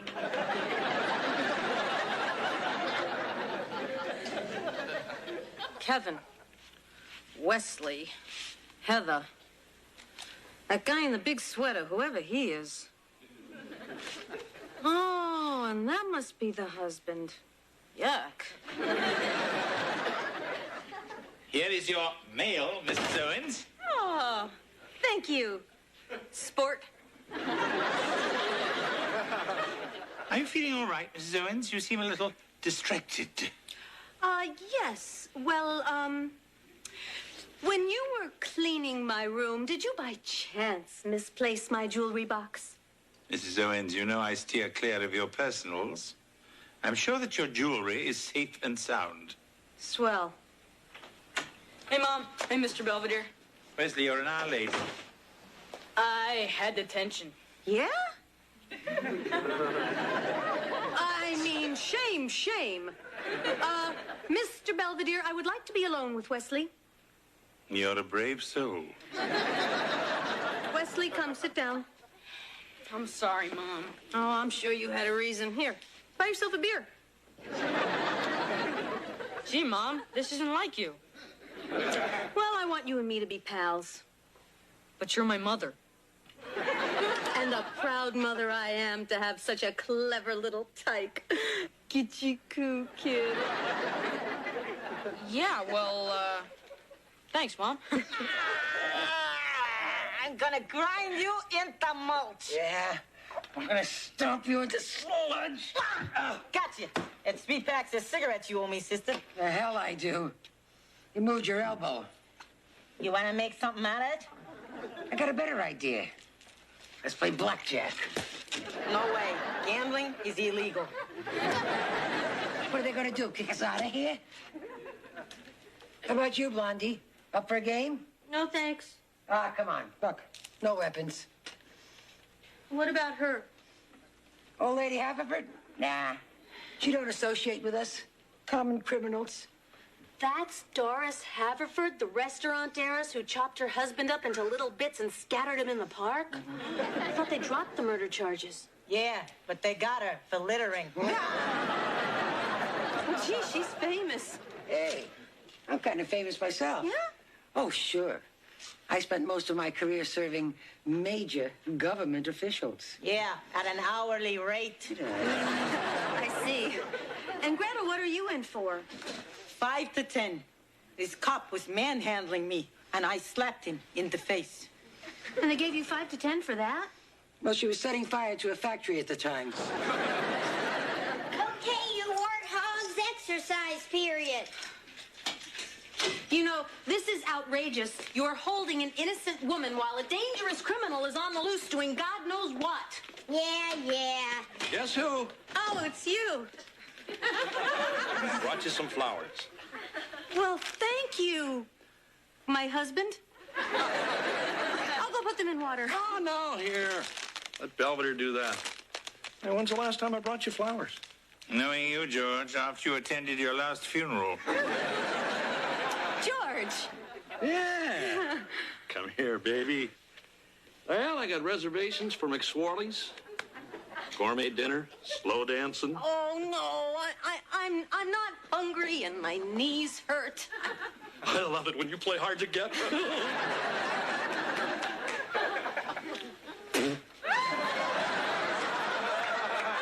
I am Marcia Owens. Why won't you believe me? Get off it. Anyone who returns kickoffs like you ain't no sissy housewife. I am a lawyer, and I also happen to jog a lot. Boy, what a game. We really mauled them. Reminds me when I was with the Falcons. Yeah. Oh, is that some prison gang? No, the Atlanta Falcons. I was their place kicker. They let a woman play? Nope. Well, then how could you? I mean, unless you were... You got it. You were a man? You want to see my scars? Get out of here!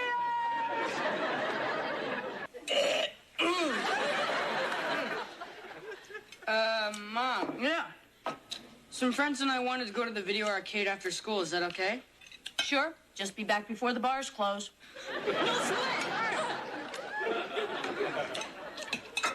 Morning, Marsh. How's your headache? Well, gotta go. Mom, the garage is that way. Well, I know that, Walter. Wesley, I gotta get some things from my room. Toodaloo.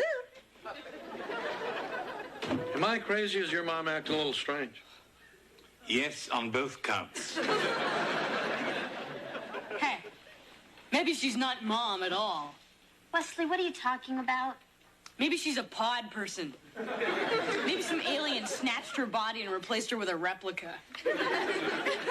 Too bad. They got the wrong Owens. Yeah, Vic, I found all the passbooks and the keys, but the bank won't let me make any withdrawals unless it's co-signed by George Owens. Yeah, I don't know, maybe I'll just hang out one more night. Maybe I can sweet-talk him into something. I'm sorry, I must have the wrong number. You've been getting a lot of things wrong lately. I'm just so overworked. Mr. Belvedere, can I ask you a question? Go ahead, make my day. I've been thinking about buying one of those new big-screen TVs, but I have to coax the money out of George. Now, what do you think is the best way to soften him up? With a rubber mallet. Mrs. Owens, you've known him longer than I. Yeah. But just for argument's sake, if you were me, what would you do? Well, I suppose I would cook him a lavish gourmet dinner, then hit him up for the money right afterwards. Great idea! I'll get right on it.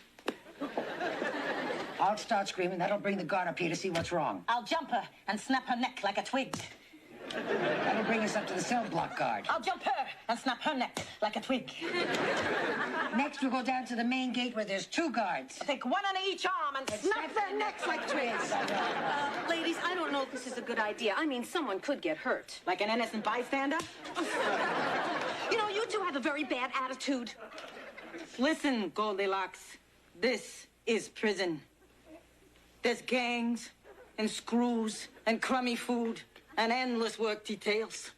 And there's nothing but drudgery and squalor and desperation as hour after hour, day after day, week after week, slowly they squeeze the soul out of you. My, aren't you a gloomy Gus? What you need is a sing-along. What? Well, music can set you free. What? Okay, you slugs, mail call.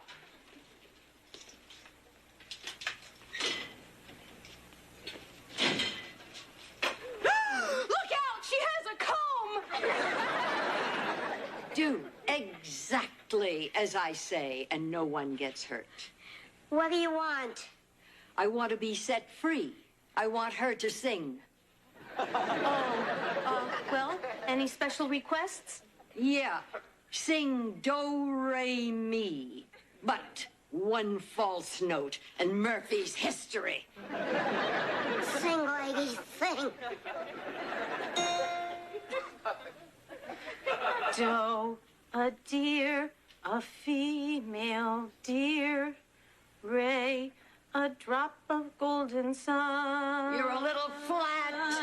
Me, a name I call myself. A long, long way to run. So, a needle pulling thread lock, a note to follow, so tea, a drink with jam and bread that will bring us back to dough.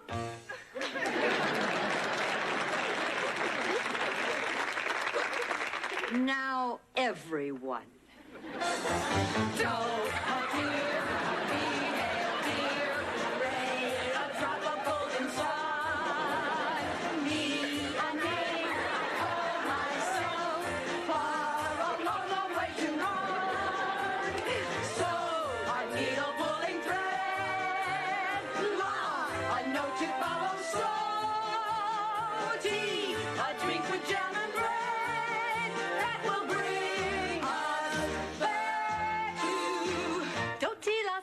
Mi re do.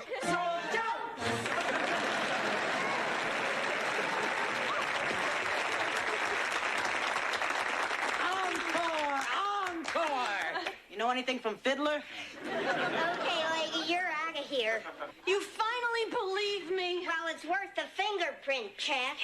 And besides, if you break into Sunrise Sunset, I'm going to puke. Goodbye, everyone. Would you like some apple strudel, Mr. B? Oh, really, Mrs. Owens? I feel so uncomfortable sitting here letting you serve me. Relax. I'll eat when you're done. Now, who wants more? I'll have another piece. Would you like me to heat it up for you? Sure. Boy, Mom sure is friendly. How about this meal she cooked? Beef Wellington, truffles, stuffed wild goose? This is the most magnificent meal I have ever eaten. That woman is not your mother. So, how are we doing? Oh, just fine. Oh, Mrs. Owens, I finished. Why don't you sit here and have your meal, and I'll warm it up for you. You talked me into a Jeeves? Yes, well, let's clear the table. Yeah, let's clear this to the kitchen. Hey, I haven't finished my strudel. So, honey, how'd you like my goose? I'm done. Hey, come on, I'm her husband. Don't you think I'd recognize her if she were a fake? Well, I would. Time to take a hike. Okay, so for once in her life, she cooked a good meal. What other evidence do we have she's not your mother? She paid me for getting detention. She taught me how to rob an armored truck. She pinched me on the tush. She kissed me on the mouth. Finally, safe and sound. Well, whoever she is, she's out of her mind. There she is. Oh, George. Freeze, lady. You got some explaining to do. What's going on? All right, who are you and what have you done with my mother? Oh, Kevin, I am your mother. Don't touch me, you tramp. What did you call me? George! Don't George me, lady. You know, now that I got a really good look at you, it's obvious you're not my wife. You should never have cooked us a gourmet dinner. But I didn't cook any... She must have come here. Who? Sharon Witt, my client. She looks just like me. She knocked me out. She stole all my things, and she must have used my keys to come in here. You expect us to believe that? It's impossible. Not really. There are 5 billion people in this world. It's quite possible that every one of us has a double somewhere. Right. And mine just happens to be a psychopath. You know what I think? I think you're the psychopath. Yeah, you're not our mom. You're not my wife.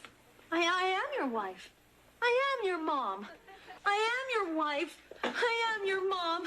I am your wife. I am your wife. Marge. I am your mom. Are you all right, Mrs. Owens? What? What are you all staring at? You were yelling in your sleep.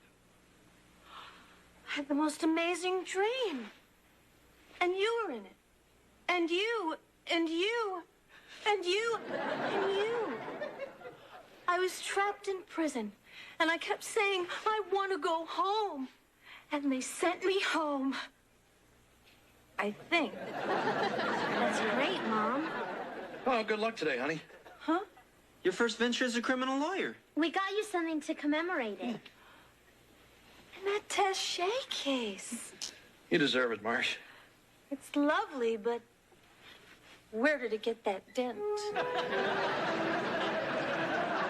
Nothing too unusual to report today, other than a very odd dream Mrs. Owens had that left her a bit rattled. The idea of a person having a double is most intriguing.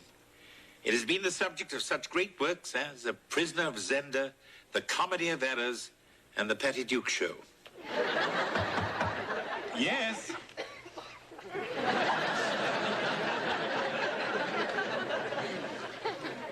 Your shift is up, Lynn. You can go out and play. Excuse me.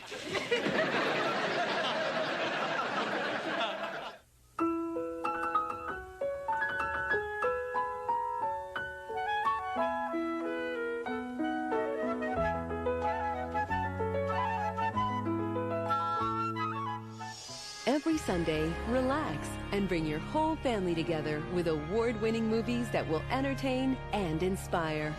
This week, to save her farm and family, a woman must tame a wild horse and ride him to victory in the FamilyNet presentation of The Dark Horse, Sunday at 7 p.m. Eastern on Family Netflix.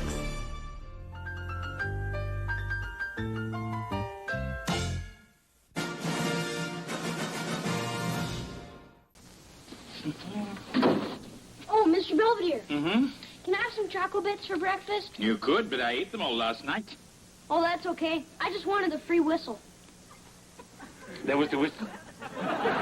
Just go take a shower.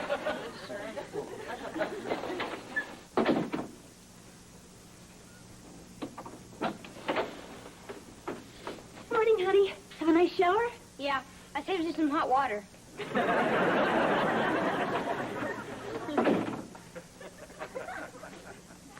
Looking at American League action, the Brewers clobbered the Angels 10-5. Cleveland edged Chicago 1-0, and the Mariners sailed past the Tigers 6-4.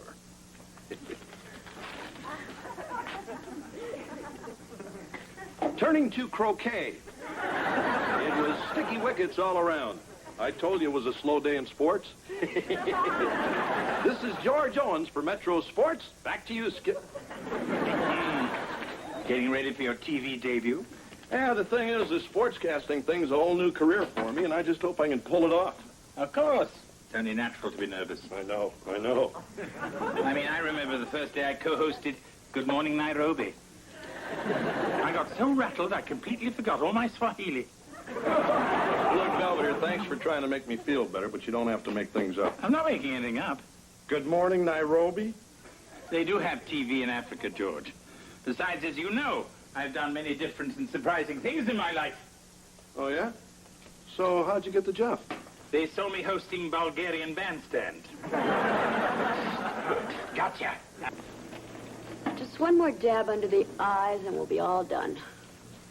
Gee, I didn't think getting this stuff put on took so long. It usually doesn't.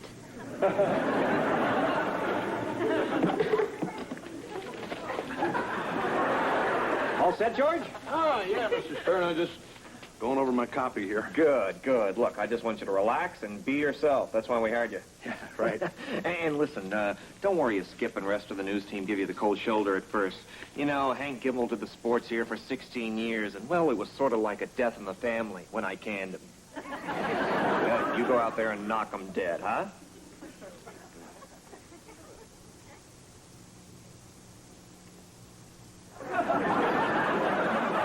Hey. Hey. It's almost 6. Don't you think we should go sit down now? We run on. Oh. And, listen, I'm real sorry about old Hank getting fired. I know all you guys were pretty close. You might say that.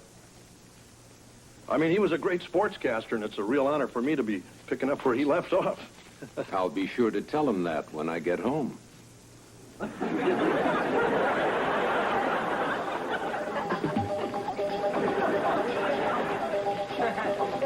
This news is boring. Why can't they just do the sports first? They'll be on. Coming up next, a potential disaster in the making. Maybe that's Dad. I didn't miss George, did I? No, he'll be on in a minute. Boy, Mr. Belvedere, you should have seen it when they all ran in. Dad tripped over a cable and fell on the Mexican weatherman. Well, maybe he'll do it again at 11. And now to fill us in on today's happenings in sports, we have a new face here on the Metro desk, don't we, Skip? I suppose. Of course, we all remember George as the former syndicated columnist with the Pittsburgh Bulletin, and I'm sure we're all going to enjoy his unique brand of humor and perspective on the sports scene. Go ahead. Thanks, Skip, for those kind words, and I only hope I can be half as good as Hank Gimbel was before me. We'll see. Turning to baseball action, it was 6-4, 2-0, and in a close one, 8-7 in 12 innings. Hank used to tell us the teams. It was the Pirates over the Phils 6-4. Chicago zapped Houston 2-0. And in a...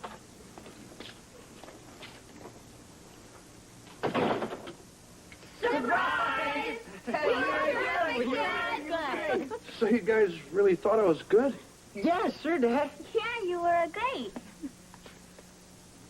They didn't can you, did they? Not yet, champ. Well, I thought you looked real handsome in your blazer. Yeah, you were just a little nervous, that's all. Screwed up all the scores. Oh, I don't know. 110 to 93 seems reasonable for a hockey game. Aw, come on, honey. It was your first night, and we all thought you did much better on the 11 o'clock show. Yeah, you didn't knock over the weatherman or anybody. Thanks, guys. Anyway, I baked you a cake. See, it's in the shape of a TV set, and that's you in the middle. Oh, yeah. It does look like me. We'd have done a better job on the nose, only we ran out of icing. I'm home. Hi, honey. How was school? Okay, I guess. Heather, is everything okay? Mom, if I ask you something, woman to woman, do you promise not to get hysterical on me? No, honey. What is it? What if there's this guy, and you really like him, and he's taking you to the drive-in tonight, and you know he's going to want to do more than just watch the movie, a lot more. Well, what do you do? Well, I think I would tell him nicely, but firmly, that while I like him a lot and I enjoy his company, I'm not that kind of girl, and if he really cares about me, he'll respect my wishes. Well, what if you're afraid you might be that kind of girl? Go to your room. You're grounded. Thanks, Mom. Hey, Mr. Belvedere. Can I have something before dinner? How about a delousing? Oh, hey, Mom. Wesley, you're filthy again. What's going on? It's an experiment for my science class. I want to see how long it takes before stuff starts growing on me. Well, you just march yourself upstairs right now, young man, and get in the tub. I'm not taking a bath.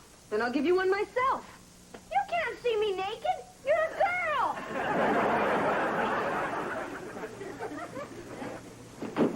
Any luck with Wesley the Pooh? He locked himself in his room.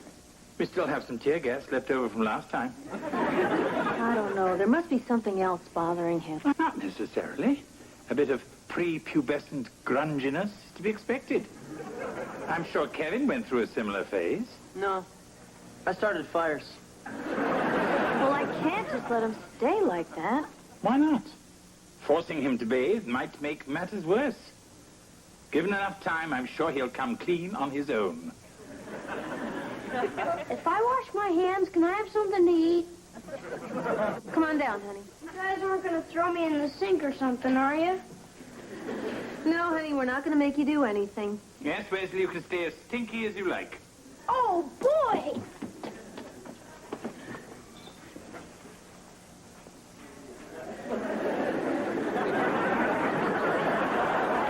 At this point, the identity of the anatomy class prankster remains unknown. However, university authorities promise a complete investigation. Thank you, Skip. I hope one of those cadavers doesn't pop up in my backyard. Yes, I'd certainly hate to run over a torso with my Toro.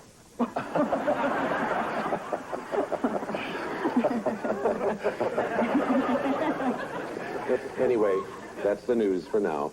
See you at 11.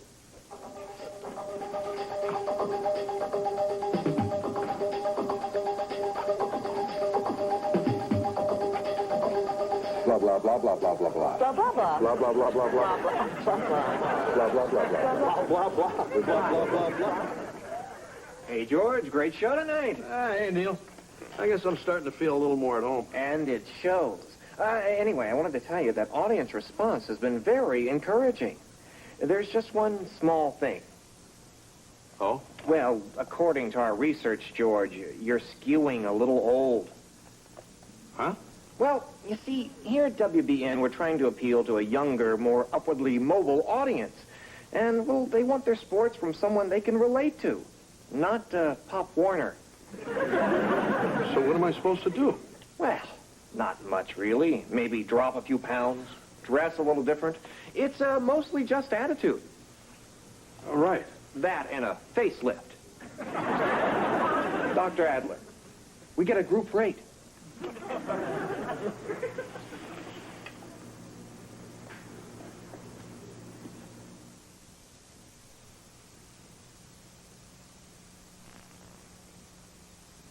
The game went up.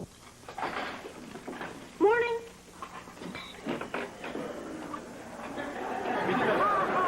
It was just to show you how disgusting you are. Oh, come on, Heather. Give your baby brother a little kiss. I'm not brushing my teeth either. So where's my breakfast? In the dog dish outside. Okay.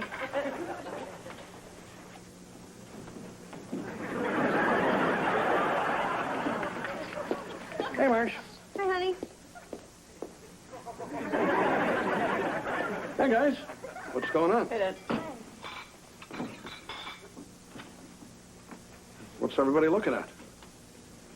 We're not sure. What happened to your hair, Dad? Oh, this? I just touched it up a little. Well, what do you guys think? Personally, I'd like to see you as a blonde.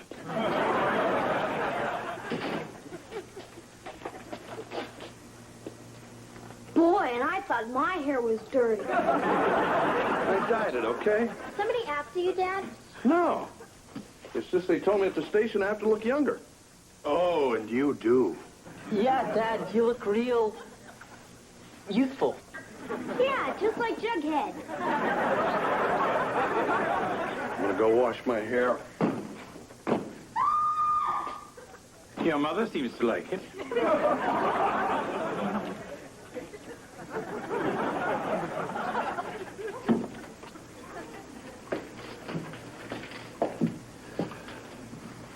Place looks pretty crowded.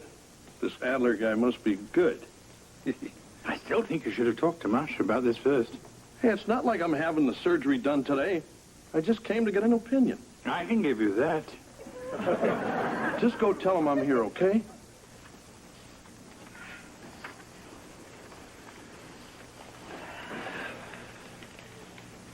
Hi. Could you pass me that magazine, please? Thanks. I guess I'm a little nervous. It's the first time I've ever been to this kind of doctor. Look, maybe this is none of my business, but you sure don't look like you need anything fixed. I mean, you're beautiful. Mr. Brodsky, the doctor will see you now. Excuse me.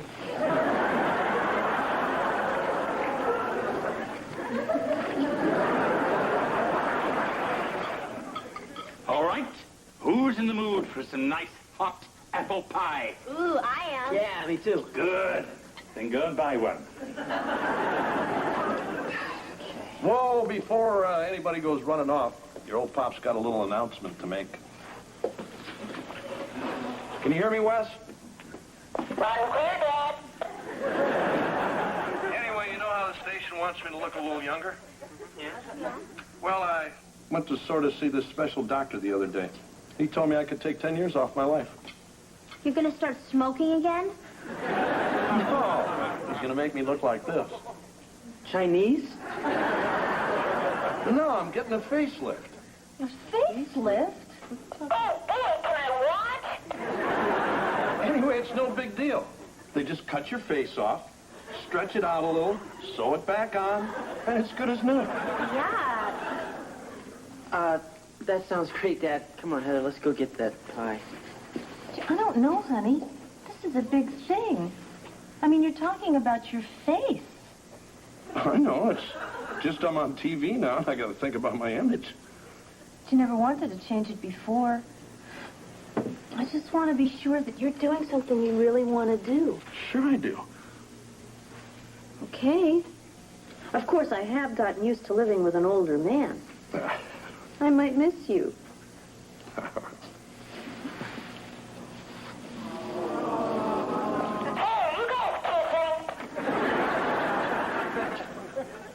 All right, Wesley, you better come in now. What? The wind shifted. The neighbors are complaining. Very funny. Beginning to get to you, too, eh? No. You know, Wesley, obviously being a filthy wretch isn't as gratifying as you'd hoped. So why don't you just go upstairs and take a bath? No, thank you. I like being like this. You know, at first I thought it was just a phase. But now I'm beginning to smell a rat. And that isn't easy with you around.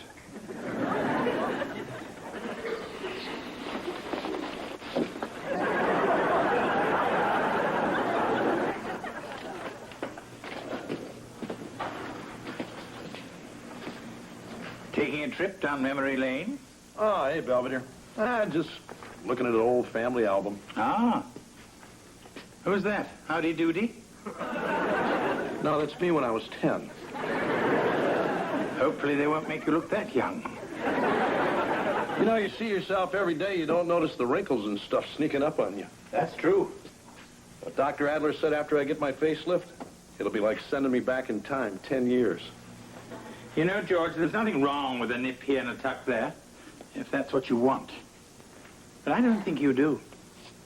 Are you kidding? I'm going ahead with this. Pretty soon you're going to be looking at a brand new George. That's too bad. I was getting rather fond of the old one.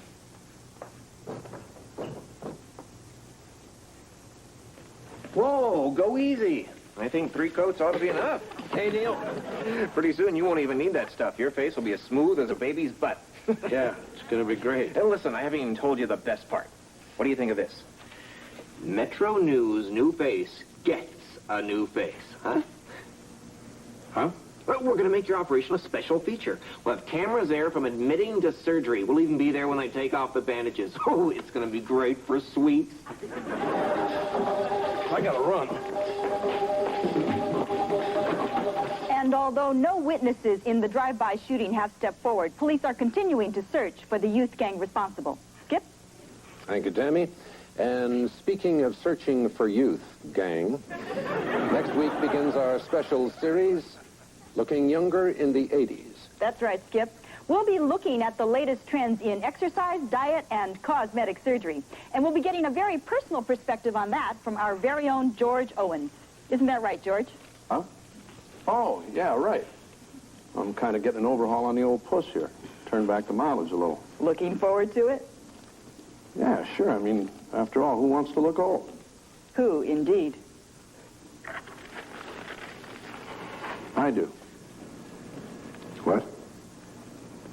I mean, I felt fine until people started saying how I needed more makeup. Well, research said I was skewing too old, whatever the hell that means. Well, I got 50 years' experience on this face. And I earned every wrinkle and every gray hair. And I don't care what anybody says. This baby's staying just the way it is. And as far as research goes, I skew better than most guys half my age. Back to you, Skip.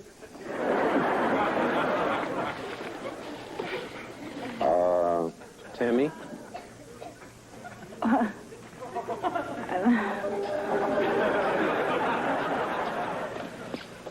gang. Oh, no, he's come already. So, Dad, did they fire you? No, I'm on a break. I got to be back for the 11 o'clock news. Yeah? After what you said? Well, they were pretty mad at first, but they must have got 50 phone calls from people saying how much they like me and I should stay the way I am. That's wonderful. Yeah, Mr. Stern even got a call from Eric Severide telling him how much he admired my courage and conviction. Eric Severide, really? It would have been Walter Cronkite, only I can't do him. Can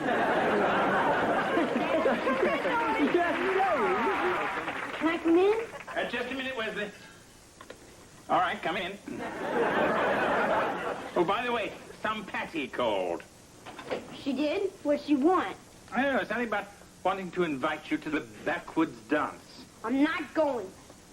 Wesley, does this invitation to the dance have anything to do with your sudden tubophobia? Maybe. See, it's the kind of dance where the girls ask the boys, and I know this girl Patty who wants me to go with her. But I figured if I stayed real dirty and stinky, she'd never get close enough to ask me. I wish you'd told me that, Wesley. I wouldn't have accepted for you. What? Oh, thanks a lot. You're welcome. She'll be over at 7. So I guess this means the tub, huh? No, Wesley. I'm afraid it means the patio.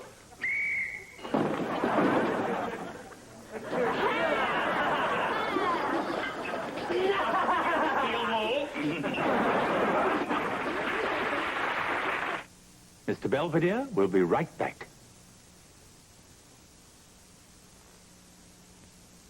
Even as I write this, Kevin and Heather are still working on Wesley. They've only reached the second layer of filth. And I think we may have to try sandblasting.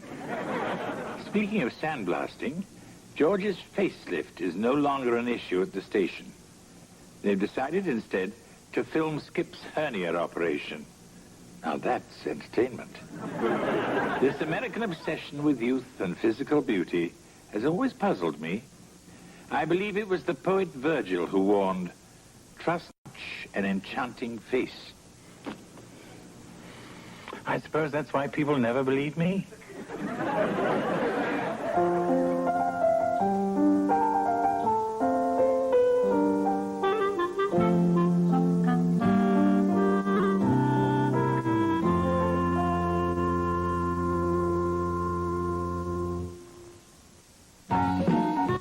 Coming up on Nightline with Ted Koppel, the Panama and Honduras emergencies. Behind it all, the U.S. war on drug traffickers. Nightline looks at the story tonight. Wednesday afternoon, Charlie and Jed, best friends until a secret drives one to suicide in a desperate exit. The ABC After School Special. Here we go, George. Boy Joe.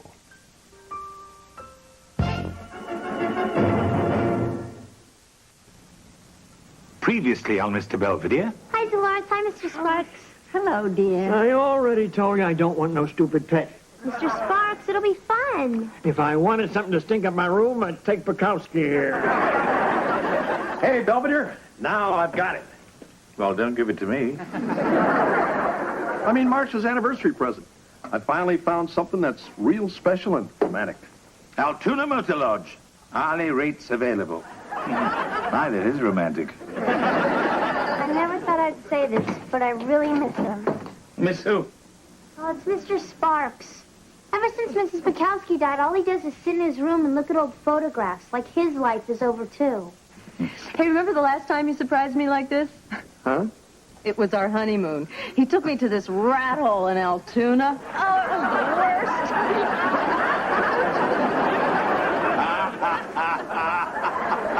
I go to the movies, I don't want to go anywhere. Yeah, well, you're going to go somewhere whether you like it or not. Oh, yeah? Yeah. Fine. Take me to Atlantic City.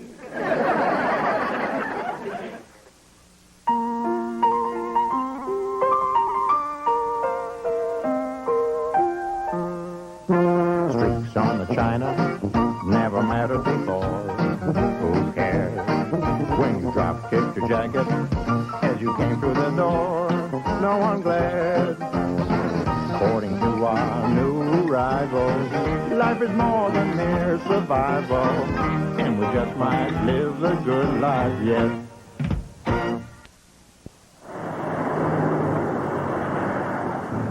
Hey, who ate the last scooter pie? I did, so go to sleep. Boy, you're as bad as Mr. Belvedere. Oh, yeah? Yeah, and he's going to kill me when he finds out we're doing this. Mr. Sparks, maybe this isn't such a great idea. What do you mean?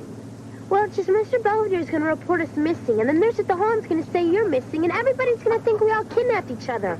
And the police will put up roadblocks, and we're all going to die in a hell of hot lead, just like Bonnie and Clyde. Well, we feel better. Look on the bright side. At least we don't have to worry about Mom and Dad. They're off having a great time on their second honeymoon. George, can I take the blindfold off now? I've been wearing it since Johnstown. Just a couple of more steps.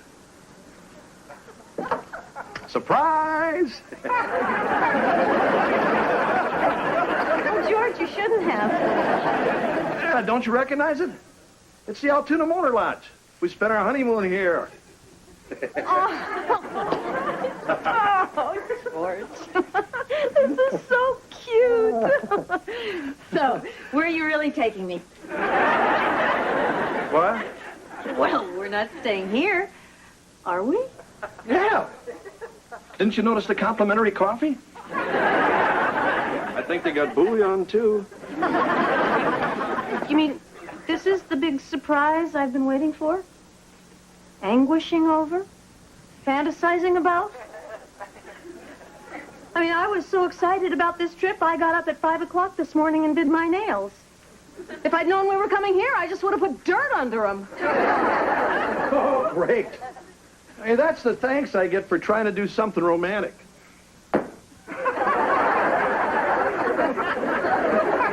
Joe Blow could have bought you a fur coat or diamonds or junk like that. I figured you'd love reliving our honeymoon. Oh, is that what we're doing? Oh, well, fine. Then you get a six-pack and fall asleep in front of the TV, and I'll sit up all night and watch my ankles swell. I was the one running all over town trying to satisfy your stupid cravings. You know what it's like trying to find gefilte fish in Altoona? Well, if we'd stayed in a decent hotel with room service, I could have ordered my gefilte fish off the menu. Yeah, well, we couldn't afford it then. We can afford it now. Fine, let's go someplace else. Fine, where? I don't know. I hear the YMCA in Harrisburg is pretty nice.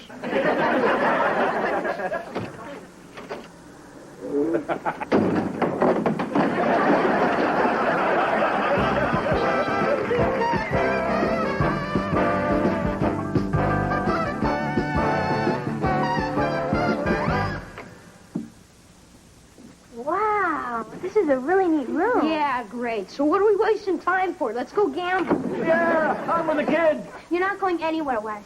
Huh? It's late. You're going to stay right here and go to bed. What? Nobody sleeps in Atlantic City.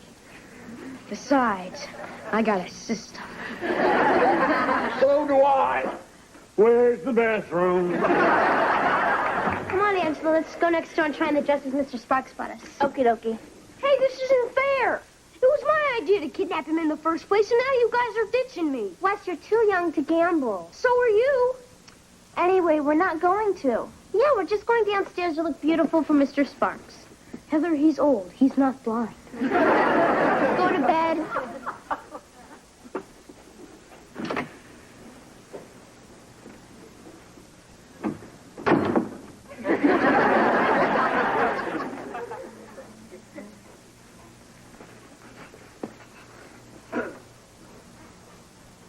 What a stupid place for a mirror.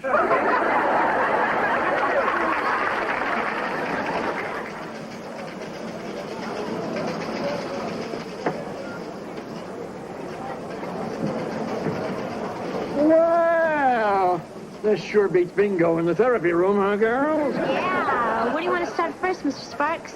I don't know. Let me size up the action first. Huh?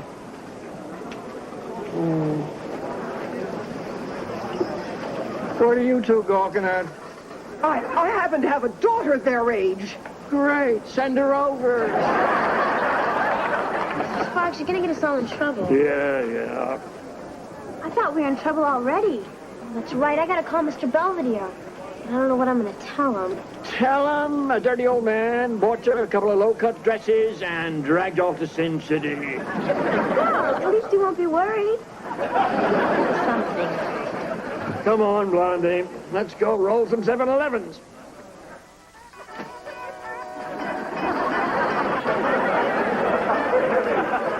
Come on, man. You promised me we'd go snorkeling. No, Candy, I'm still catching some rays. Pooh. I'll get it. No, I better. It might be one of those annoying people who lives here.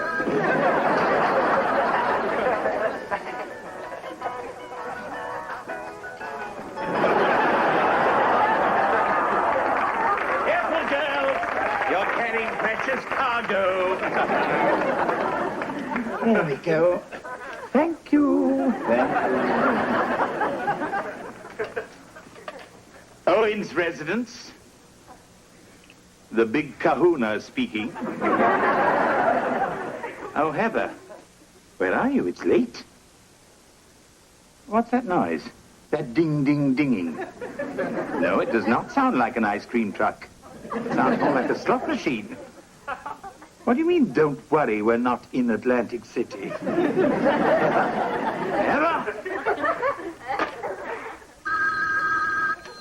All right, Heather. Oh, hello, Mrs. Owens. What? Altoona didn't work out, so you're going where? To Atlantic City? Oh, my, what a lovely idea. Goodbye. Problem, Poopsie? That's it. That's the last time I go out with a Turkish exchange. Kevin, thank God you're home. You never told me you were having a party. Forget about that. We're going to Atlantic City. Huh? Why? Well, it's rather a long story, but I'll explain it in the car. What car? The stupid thing died on me on the way to the drive-in, along with my date. How are we supposed to get there? Well, we could always just stay here. There must be someone I know who's on his way to Atlantic City. On a clear day, rise and look around you, and you'll see who you are.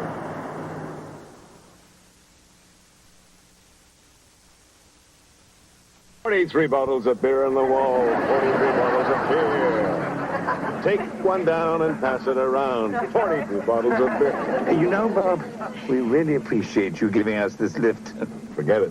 One thing I don't quite understand. How did you know I was going off to Atlantic City? I get your newsletter. Right. So Atlantic City is one hell of a town. You ever been there, Kermit? It's Kevin. Oh, the girls, the glitter, the excitement of the games. I mean, you're still a gambling man, right, Len? Oh, yes. You know what they say. Action is my middle name. I swear to you, Wesley, I'll never bet again. I swear to you, Wesley, I'll never bet again. Never bet again. Stop. Again. Stop it. Again. Leave me alone!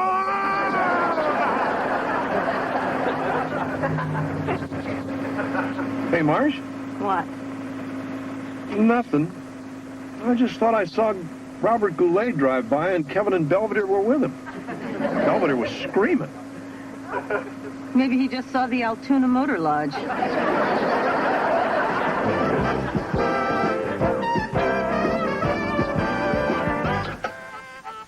Hello, front desk? Yeah, I'd like to complain about the movie you're showing on your adult channel. Nazi nurses behind bars. Yeah, well, there's supposed to be nudity, violence, and strong language. But all they've done for the past 20 minutes is yodel. I'm 11 and a half. Why?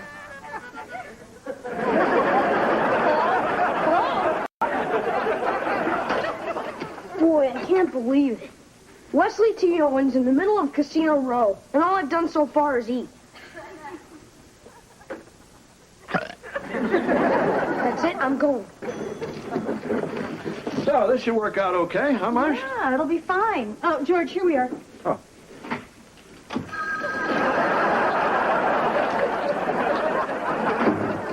Okay, now the first thing we're going to do is get some sleep. You gotta be kidding. I'm gonna go gamble. We'll just take a quick moment to freshen up, and then we'll start our search for your brother and sister. What about that Keno girl? She winked at me.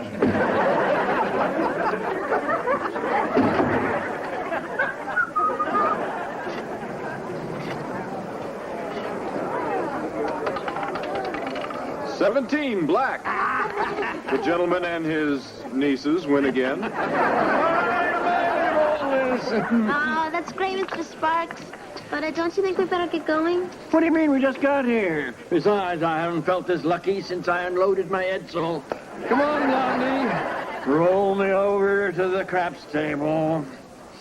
Okay, I'll push you there, but I can't go in with you. she actually starts to grow on you, doesn't she?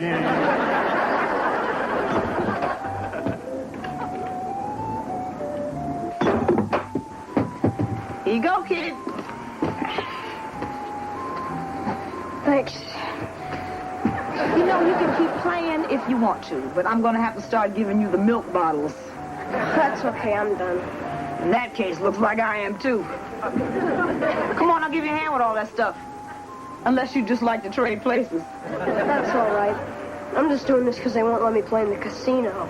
Yeah, well, you better off. Those casinos ain't been too lucky for most people. Sure haven't been for me. Oh, yeah? I mean, ever since those damn places opened up, it's like the outside don't exist. I guess betting a quarter ain't that big a deal anymore. Anyway, I don't know about you, but this girl's got to get herself to bed. I got church tomorrow. You're over 21, aren't you? Yes? Why? Oh, nothing. I just thought you might like to earn a little something extra. You know, for the collection plate. Come on, baby. Papa needs a new pair of dentures. 11. Let it ride. George, are you still here? Not now, Marsh. This baby's about ready to pay off big. One more time, and I need a 9. Blowing them, and away we go. 7 up. You lose. Oh, well. I quit. Got to save a little something for my old age anyway. Gosh, it's almost 6 o'clock. We've been up all night. Yeah, well, what do you want to do now? Well, I think we should be getting back to Pittsburgh. What am I going to do back there, sit around like a lump? Mr. Sparks. I want to see the ocean. Let's go out on the boardwalk and watch the sun come up over the old Atlantic, huh? Okay. All right. Here we go. Whoa, doing pretty good. Mm-hmm. George!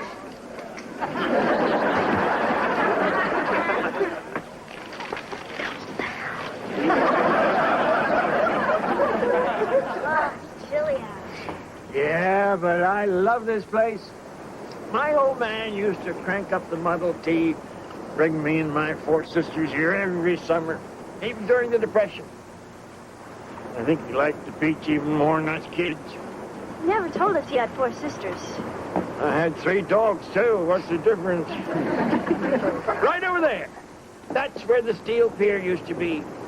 I saw Tommy Dorsey's band play there with Frank Sinatra once. You two must have heard of him, huh? Oh, yeah. Doesn't he have a famous son? Just keep pushing, sweetheart. Those were the days, all right. Diving horses, boxing kangaroos. Once I saw this beauty pageant. All the women dressed up like lobsters. God, it was a crazy, wonderful place. But you had fun this time, too, didn't you, Mr. Sparks? I mean, you won a lot of money. Right here. Right here I was with 2 gorgeous gals on maybe the best day of my life. You mean Ginger and Peggy from that picture you showed us? No, I don't mean them. I'm not talking about them. I'm talking about you 2 dumbos. Oh. Cut it out now. You're going to get me arrested. Hey, mister. How about taking a picture? Yeah, would you please?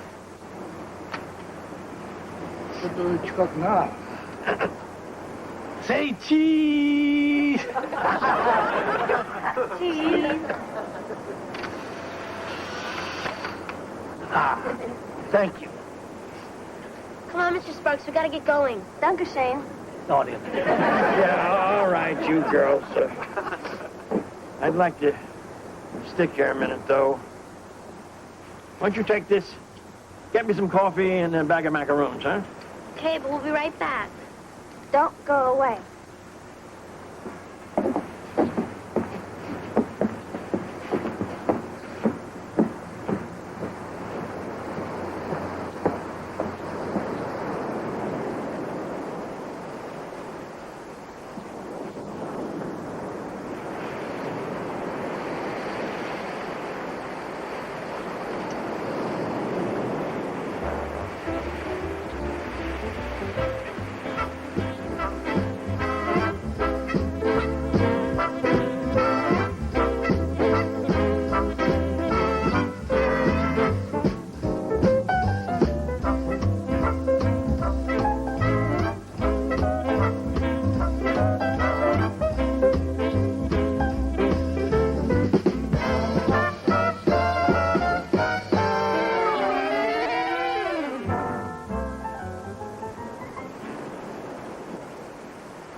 Thank you. Hey, look, Heather, that guy looks just like Mr. Beetlejuice. I am Mr. Beetlejuice. Don't get mad, Mr. Belvedere. We were only going to take Mr. Sparks to the movies. But he wanted to come here, and the next thing we knew, we were dressed up like this and blowing on his dice. But the main thing is he had a really good time, and we're going to take him back to the rest home right this minute. So aren't you going to yell at us? No. I'm afraid Mr. Sparks has passed away. Huh? Well, what do you mean? He's sitting right over there. Yeah, we just got his coffee and macaroons and everything. I'm sorry. This is all our fault. We should never have brought him here. Oh, I don't know. From the look of this, I'd say he's just where he wanted to be.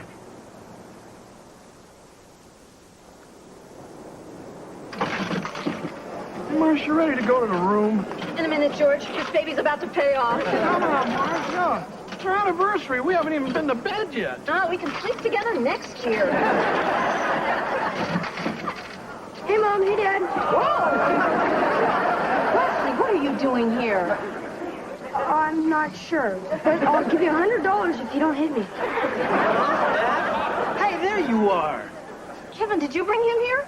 Oh, no, he came with Heather and Angela. I came with Mr. Belvedere and Robert Goulet. What? Well, here's your cut, sugar. I've got to get to church.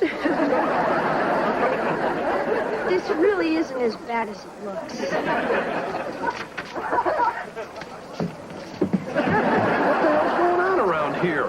Hey, George. Hi, Corbin. Hi, Marcia. Hi. Lynn was telling me in the car coming down here, this little anniversary thing of yours kind of got off to a bumpy start. Yeah, that's true, Mr. Goulet. Well, you know what I always say? Ain't no problem big enough or bad enough that you can't solve with a song. Now they say we're young, and we don't know. Won't find out till we grow. I guess that's so. We don't have a pot, but at least I'm sure of all the things we got. Babe. I got you, babe. I got you, babe. I got flowers in the spring. I got you. You wear my ring. And when I'm sad, you're a clown. And if I get scared, you're always around. And then they say your hair's too long. I don't care with you. I can't do wrong. So put your warm little hand in mine. There ain't no hill or mountain we can't climb. Babe, I got you, babe. I got you, babe. I got you, babe. I got you, babe.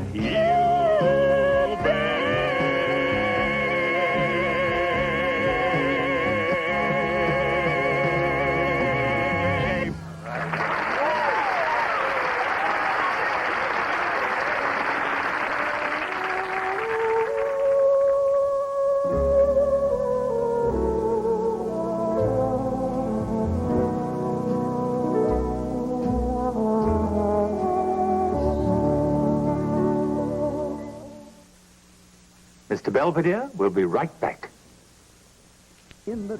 At any rate, the Owens clan is on their way back to Pittsburgh. George and Marcia have kissed and made up and are bracing for another 20 years, while Wesley is facing a double punishment. Not only has he been grounded for his gambling, he must also donate his winnings to the substitute teacher's pension fund. As for Heather and Angela, although saddened by the loss of a friend, they can still take comfort in knowing that Mr. Sparks' last day was indeed a celebration. I only hope that when my time approaches, they'll be there to kidnap me. In the meantime, surf's up.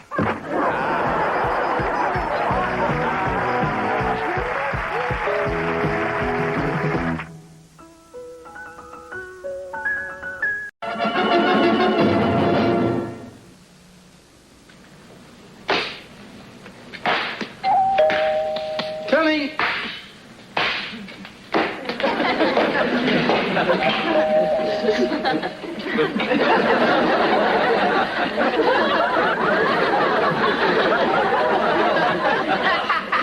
Hey, Carl. What took you so long? Hey, I'm getting ready for our ski trip.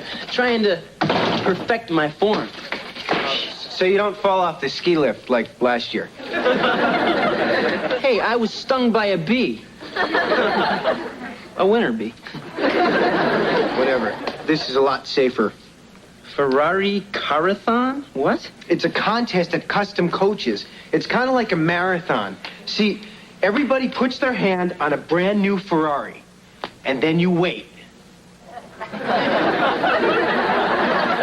And the last one left wins the car. Carl, this is even stupider than the time you tried to fill up that Volkswagen with eggs. If I'd remembered to set the emergency brake, I'd be in Guinness today. Forget it. You're not going to talk me into this. Kevin, picture homecoming weekend. Picture an ocean of blondes clamoring for a ride. Picture me on fresh powder. Fine. Hey, break a leg. Bye, Mom. Heather, go upstairs and take off some of that makeup. But it's the same as I wear every day. Yeah, and I don't think that's enough. You can thumb it to school. You watch your attitude, young man. More coffee, Mrs. Owens? Oh, no, it's bitter. She always used to have a second cup. Something wrong, Mrs. Owens? I don't want to go to work. Problems at the legal hut? Yesterday, I spent 3 hours preparing a will for a woman who's leaving everything to her parakeet. But so few parakeets have adequate pensions to see them through their golden years. That's not what I went to law school for. Oh, come now. We must all endure a little drudgery in our jobs. The key is to stay cheerful. Oh, by the way, Mr. Belvedere, I volunteered you to bake 800 cupcakes for the junior high carnival and car wash. Fine. Come on, Wes, I'll drop you at school. See you, Mr. Belvedere. Goodbye, Wesley.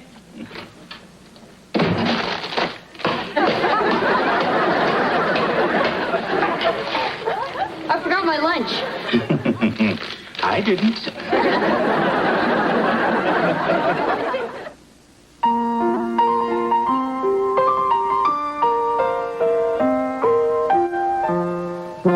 Streaks on the china never mattered before. Who cares when you drop kicked your jacket as you came through the door? No one glared. According to our new rival, life is more than mere survival, and we just might live a good life yet. Well? Huh? All right. It's a hot car. But, I mean, look at all these people. What chance do I have? Twice as much as anyone else. What? If we act as a team, then if either one of us wins, we can share the car. Come on. It's a waste of time. Hi. Oh, hi. Are you in the contest? Oh, well, I'd do anything for a man in a Ferrari.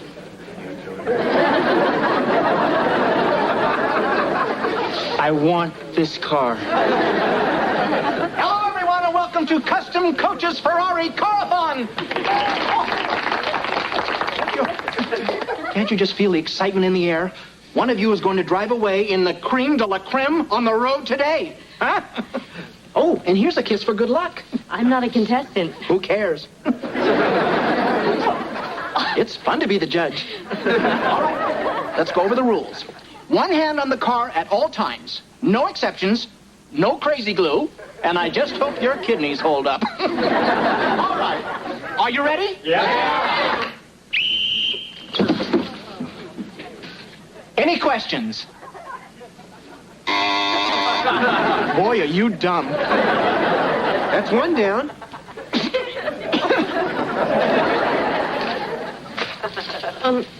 Mrs. Safarik, why do you want to sue the President of the United States? I ran out of cheese. Pardon? You know, those 5-pound blocks the feds are giving away. I'm sorry, I can't help you. Well, gonna do with all the crackers I bought? Mrs. Safaric, your suit has no basis. I can't take your money. You can't take my money? What kind of a lawyer are you?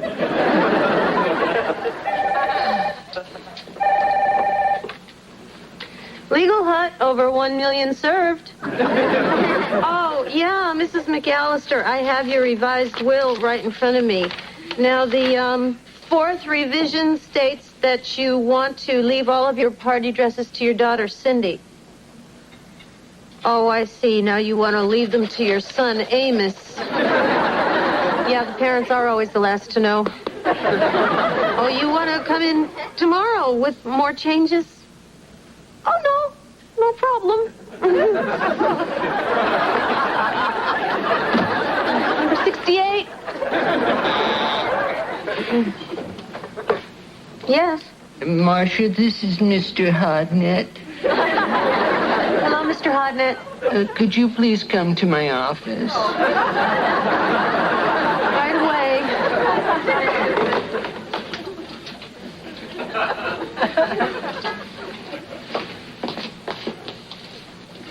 Have a seat.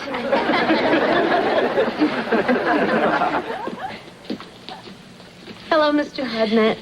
Marcia, I want you to know I've had my eye on you. Actually, both eyes. And I have some exciting news. They're transferring... Marcia? Mr. Hodnett, you were saying? They're transferring me to the head office. I'm moving up to the big time. Congratulations, Mr. Hodnett. They need people like you at 3 Mile Island. Of course, I will need a replacement to run this office. Guess who I have in mind? Hint, hint, hint. Me? Why, you are sharp. I don't know what to say. Oh, don't say anything. Look around, you lucky lady. All this is yours.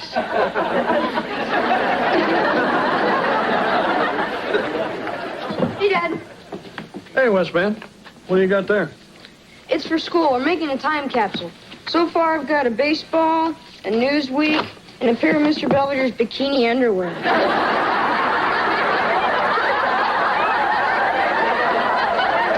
Hey, everybody. Hey, honey. Mom. Hello, Mrs. Owens. How was your day? Oh, fine. I did some casework, got a promotion, drafted a couple of wills. What's for dinner?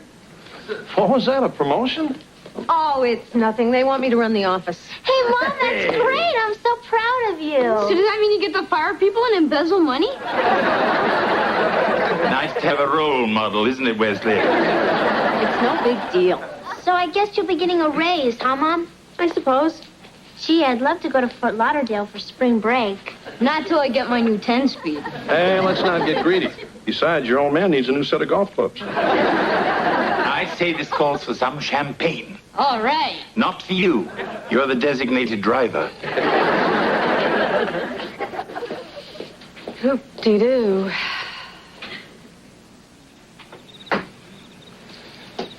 We missed you at your promotion party. Oh, no thanks. I don't feel like champagne. It's flat ginger ale. It seemed more fitting. Mr. Belvedere, what would you say if I told you that I don't want this promotion? I'd understand. You would? Of course. It's a new challenge, and you may not be feeling up to it. That's for sure. I remember when I was summoned to Buckingham Palace to serve the Queen. Up to then, I'd only served 2 viscounts and an earl. Not a very crisp parallel, is it? My point is, change is good for the soul. Yes, I guess it is. Of course. And if you put your mind to it, you can do anything you want. And I just may.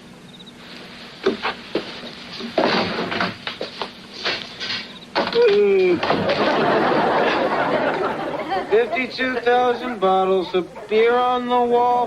52,000 bottles of beer. Carl. If one of those bottles should happen to fall, 51,999. Carl! What? Will you shut up? We're not coming home from summer camp. Boy, someone sure got up on the wrong side of the fender this morning. Uh-oh, someone's in trouble. He's fading fast. He's down to the headlights. He's bounced off the bumper. Better luck next time, pal. Hey, just 3 more to go. Hang in there, Kev. Okay.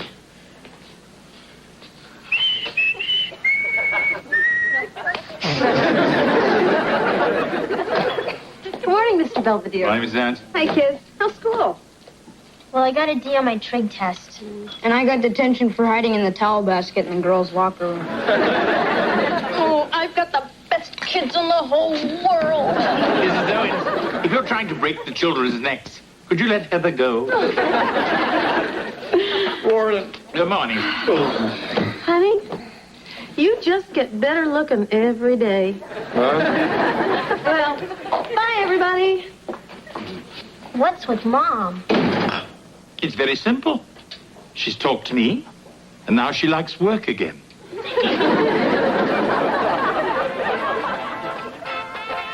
Hey, when are you going to take my order? Keep your shirt on, Mac. We're breaking in a new girl.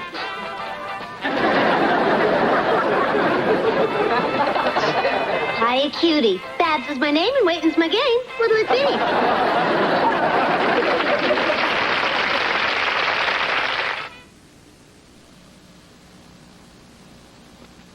Veterans Day. Johnny, give me a Seaburger, hold the rabbit food, and whack 'em. Honey, you just ordered a scrambled cheeseburger. No. I mean a cheeseburger with fries. Hold the lettuce. Oh, okay. Johnny, nix that. She wants a Seaburger, hold the rabbit food. Don't forget the shoes. You'll get the hang of it. Thanks.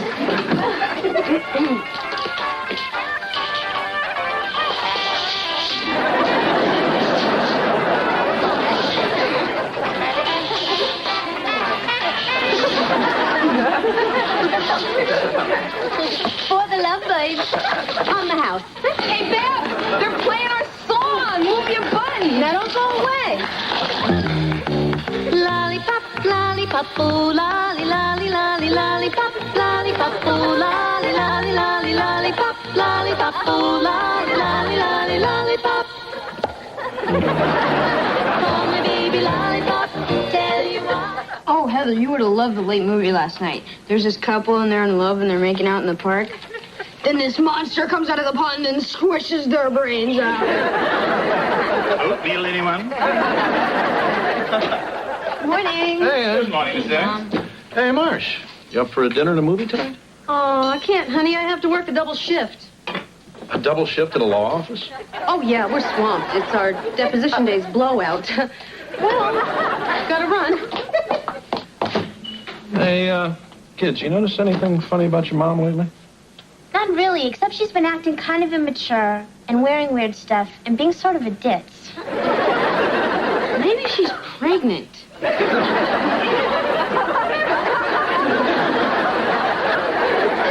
Don't look at me.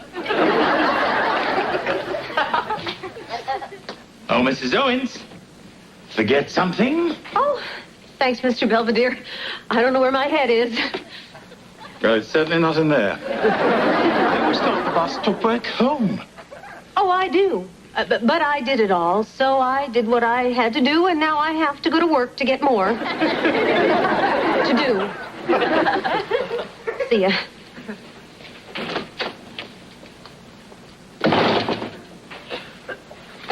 Looks like a job for Belvedere, man.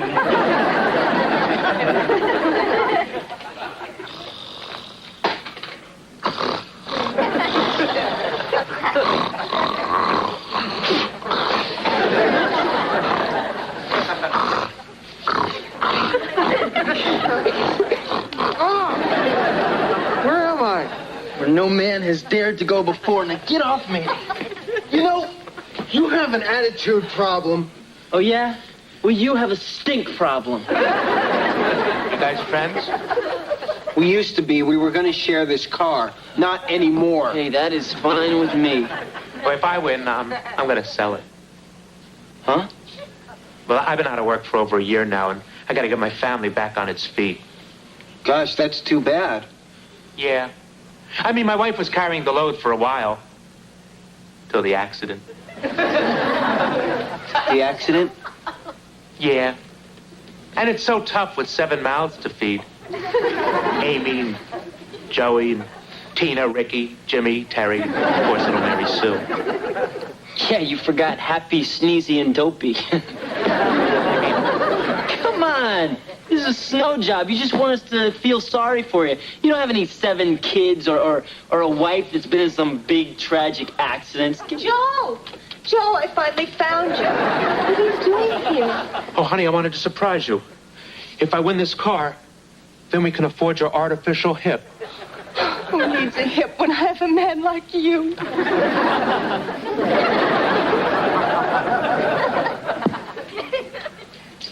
Hey, Belvedere.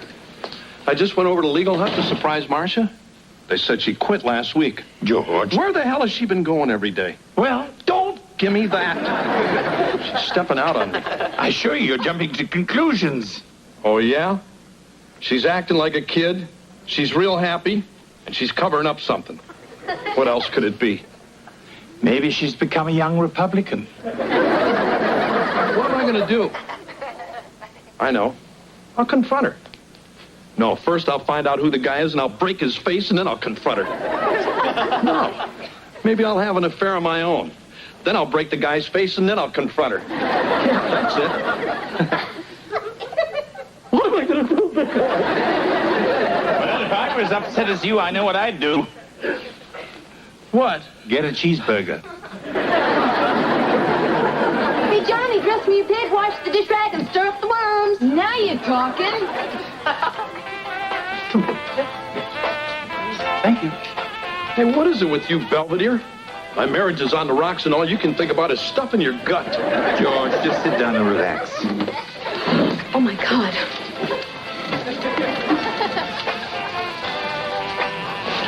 You know, this reminds me of a place I used to take Marcia when we were going out. She'd always order the meatloaf, and I'd get liver and onions. How could it happen right under my nose? The Ringling Brothers Circus could happen under your nose. Oh, waitress, will you take our order? Hold your horses. Nice going, Babs. Babs? Well, hi, George. Mr. Belvedere. Can I tell you about the specials? Well, forget the specials. What are you doing here? I work here. Well, you're supposed to be a lawyer. I was. I mean, I am. But what happened to Legal Hut and your promotion? Haven't you ever worked really hard for something and once you've achieved it, it's just a big letdown? I have. It happened when I got to the top of Mount Everest and found a 7-Eleven. I'll be over there. George, I always dreamed of being a lawyer, defending the underdog, making people's lives better. But working at Legal Hut, that's not law. In fact, it should be against the law. Well, if you hated it so much, why didn't you tell me? I just couldn't. Not after all the sacrifices you made putting me through law school. It wasn't so bad. So what if it set us back 30 grand? And you weren't around when the kids needed you. And we had to go out and hire Belvedere. And then couldn't get rid of him. You have a right to be mad at me. I'm not mad. To tell you the truth, I'm kind of relieved. Why? Well, with all your sneaking around and stuff, you know. Belvedere thought you were having an affair. George, that's so sweet. So, what's the deal? You gonna be a waitress now? Not forever, but I need a little time to get my bearings, and, well, this does help pay the bills. Hey, Babs, it's showtime. Plus, this is a lot of fun. Hey, take a load off, good looking. Come on, baby. I need gravy. Gimme gravy tonight. I knew you'd dance the mashed potatoes fine, but that don't show me that you're really mine. What's the dancing without romancing? So put that something extra on my mind. Gimme gravy. I like the mashed potatoes. Gimme gravy. Come on and treat me right.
Look, guys, what do you say we call it a draw, and I'll get each of you a hot deal on a new minivan. What do you say? Go for it, Carl. Minivan's about your speed. Owens, I'd rather die before you get this car. Have a heart. This tuxedo is rented.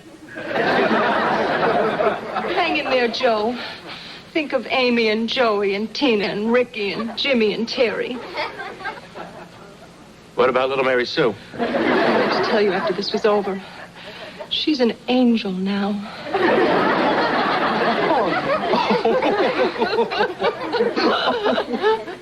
Kev, what if they're on the level? Who cares? Look at us. Huh? We've become animals.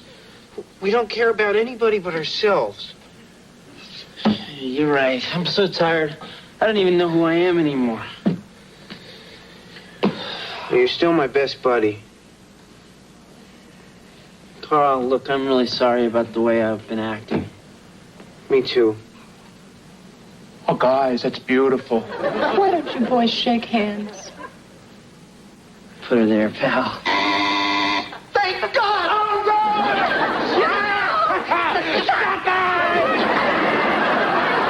See how happy we made him?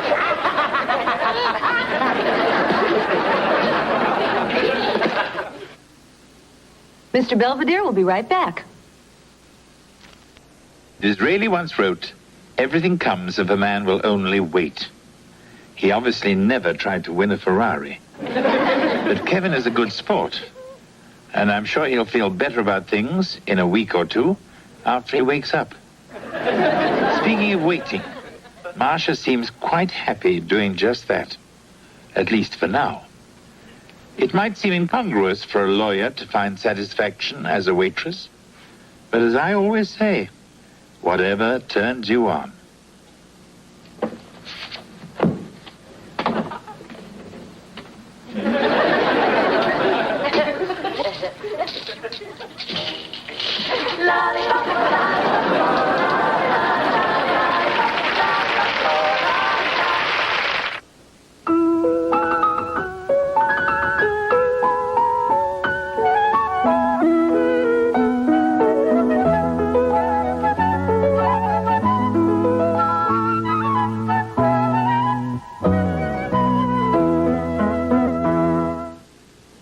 I'm Ted Koppel. Later on Nightline, TV crime shows that turn their viewers into police informers. A useful public service or a seedy new form of vigilantism.